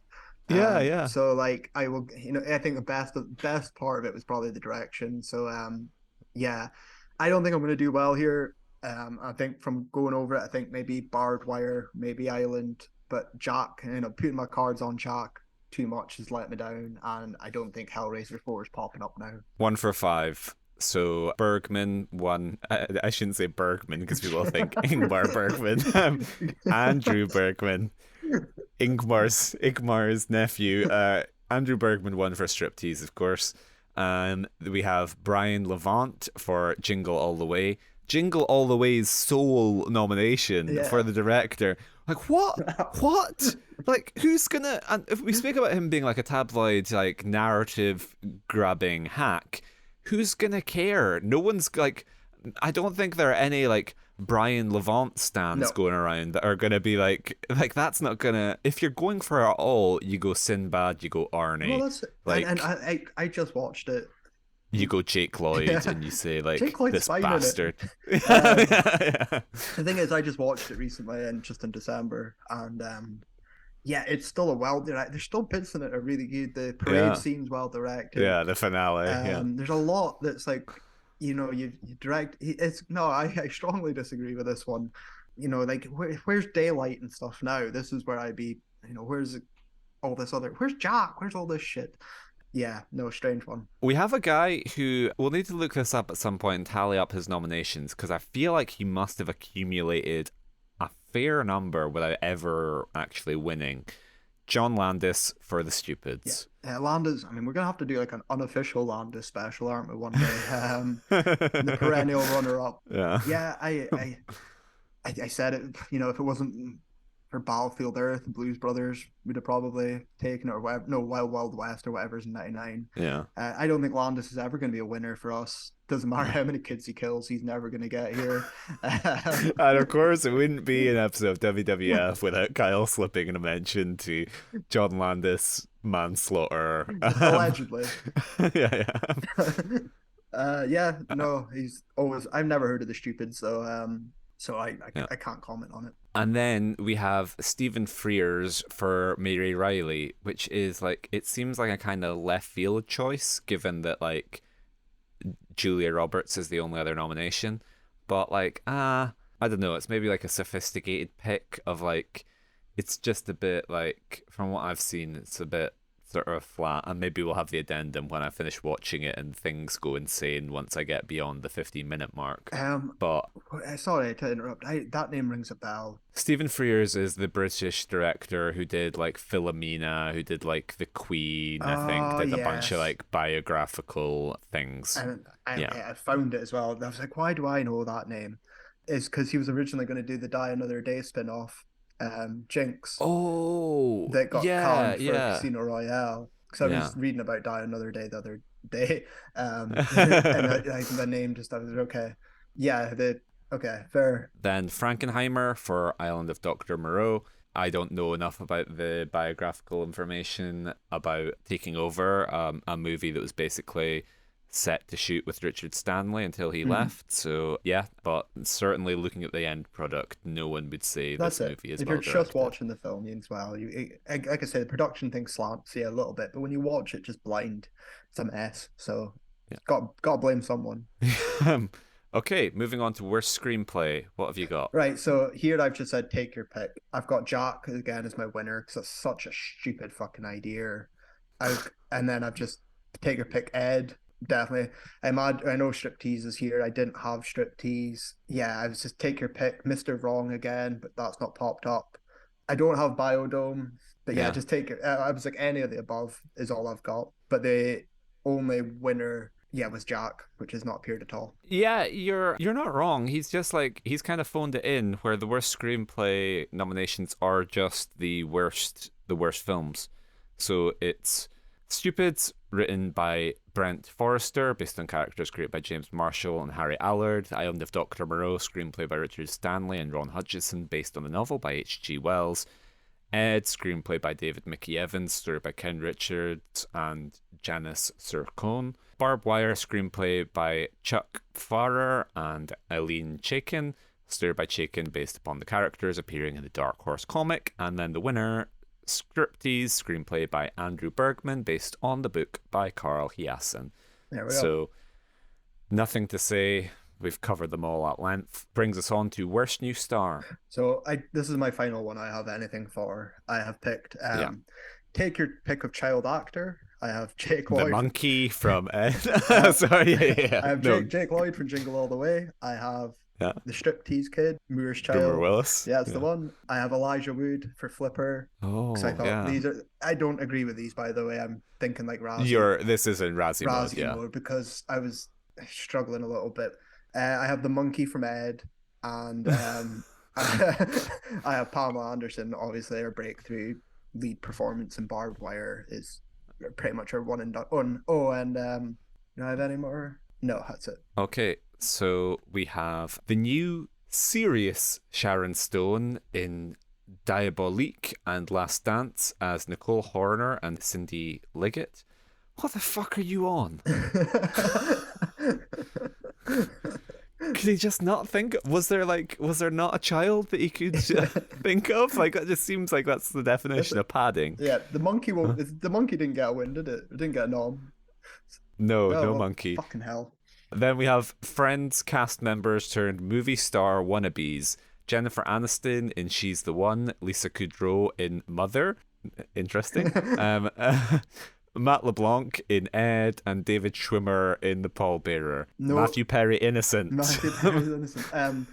Okay, this is just a try and cashing in on the friend. The Pallbearer is actually quite a fun movie. I do remember that one. I haven't seen the rest though. I think I might have seen Mother, the Albert Brooks movie, but I do not recall Lisa Kudrow in in Mother. And then here we go. We have it finally making its appearance. Kyle Vindicated, Ellen DeGeneres in Mr. Wrong as Martha Alston. But she's not in anything else. Like how did she escape any other nomination? Like, what the fuck? Okay, I left off because I didn't imagine it pop up. Yeah, okay, yeah, it's deserved. It kills her career, but fair.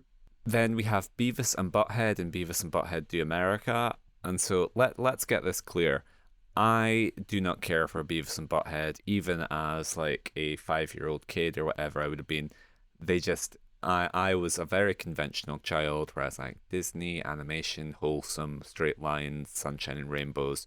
And when I saw Beavis and Butthead, I was like, I do not care for these two crude malcontents. So I'm not coming out to bat for Beavis and Butthead. I have no knowledge of them at all. But Mr. Razzie going for them twice just has massive old man yells at 100%. cloud And energy. I don't know what season of the show would have been out by this point, but they're not new stars.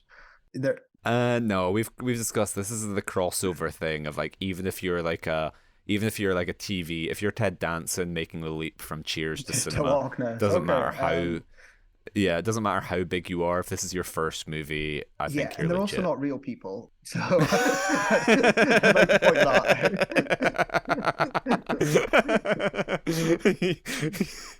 out. Your Honor, Judge Fingerhut, Yeah, exactly. I move that Beavis and Butthead are not real people.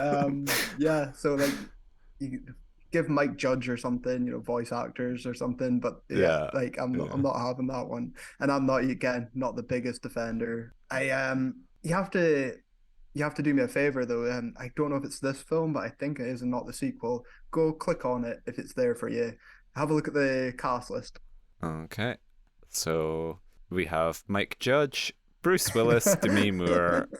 There we But go. yeah, Mike Judge could have Wow. probably picked up something here, but Yeah. I don't like Beavis and Butthead, but I don't think it should be here. I can't believe that he missed the opportunity to have Bruno or Demi just I to never thought sneak it would. that I in. never. Worst lead actress, Demi Moore for Maybe it Beavis was and the film that Butthead. led to their divorce. You never know. Yeah. I never knew that this would be here, so it never even came up. Like I said, Hunchback of Notre Dame came up to my head, so I was trying to think of the reaction in '96 as well, but no, Yeah. And so the winner, Pamela Anderson and Barbed Wire as can't argue Barbed with Wire. that really. Yep, nothing more to be said. Which brings us on to the Kyle category, worst original song. Yeah, I have nothing for it. I didn't even listen to them because I've ignored I've not looked at the nominations. So Yeah. I've let the team down here. Maybe when we're not on such a glorious year for films for me, then I'll sneak in, or I'll ask you next time, is there worst original songs to, but that can also be a giveaway because I assume he's going to double down or triple down, etc. on other films. Yeah. So we have big year for parenthesis.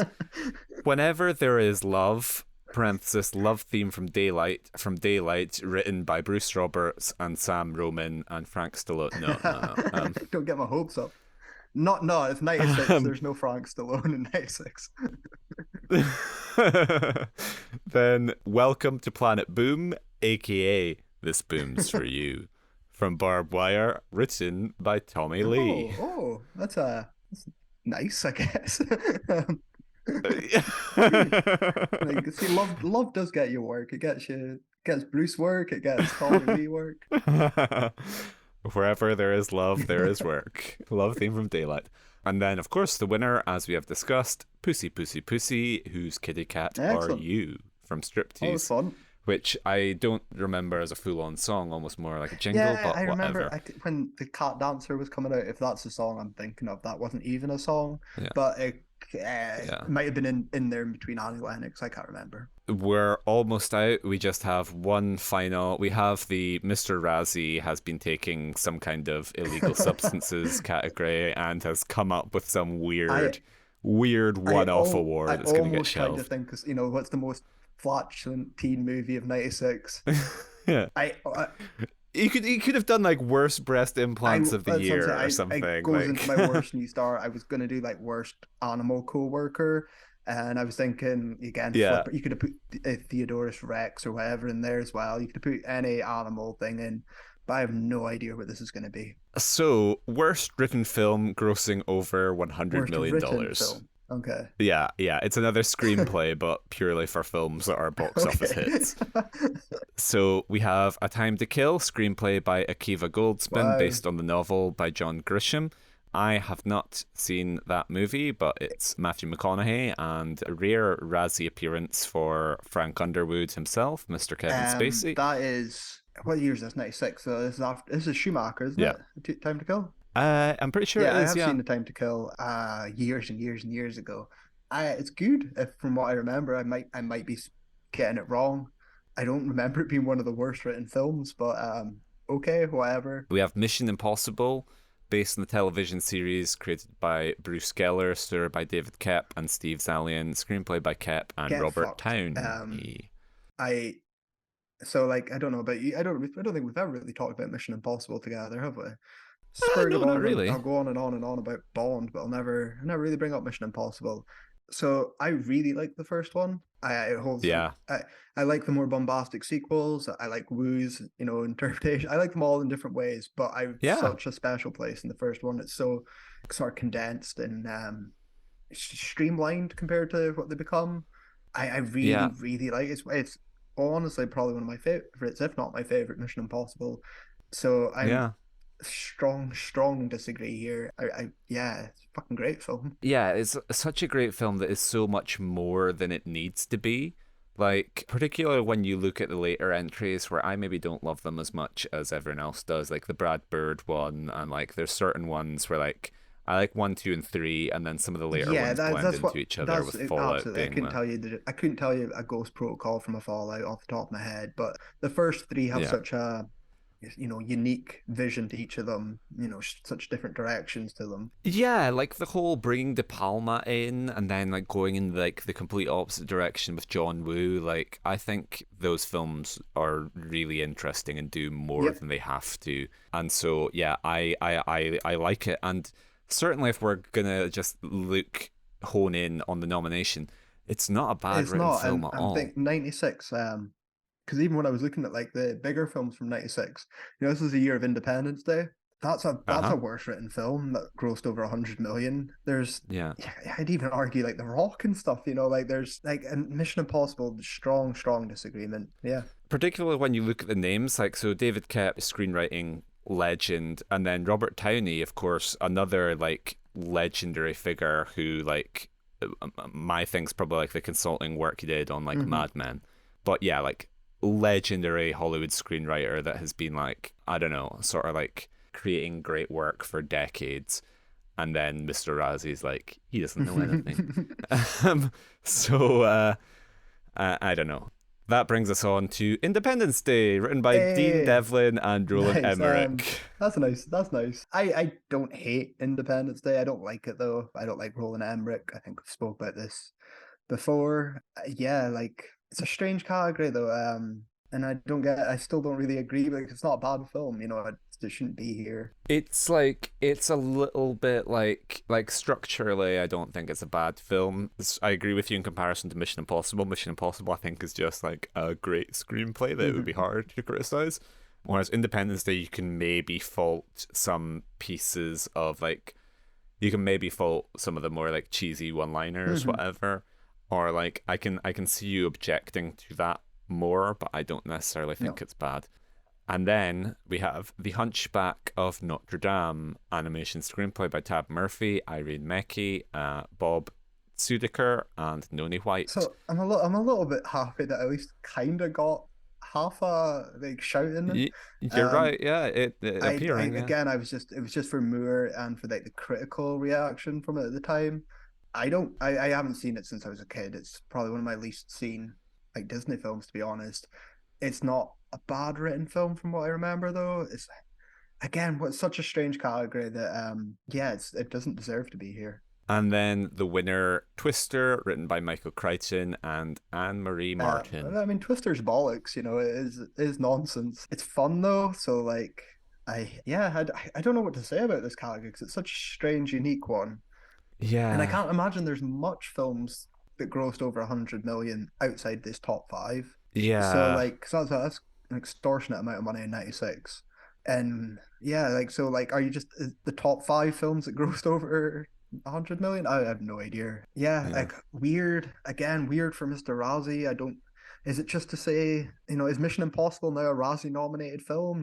Like, I don't yeah, like yeah, this yeah. shit. It's just packing on this stuff.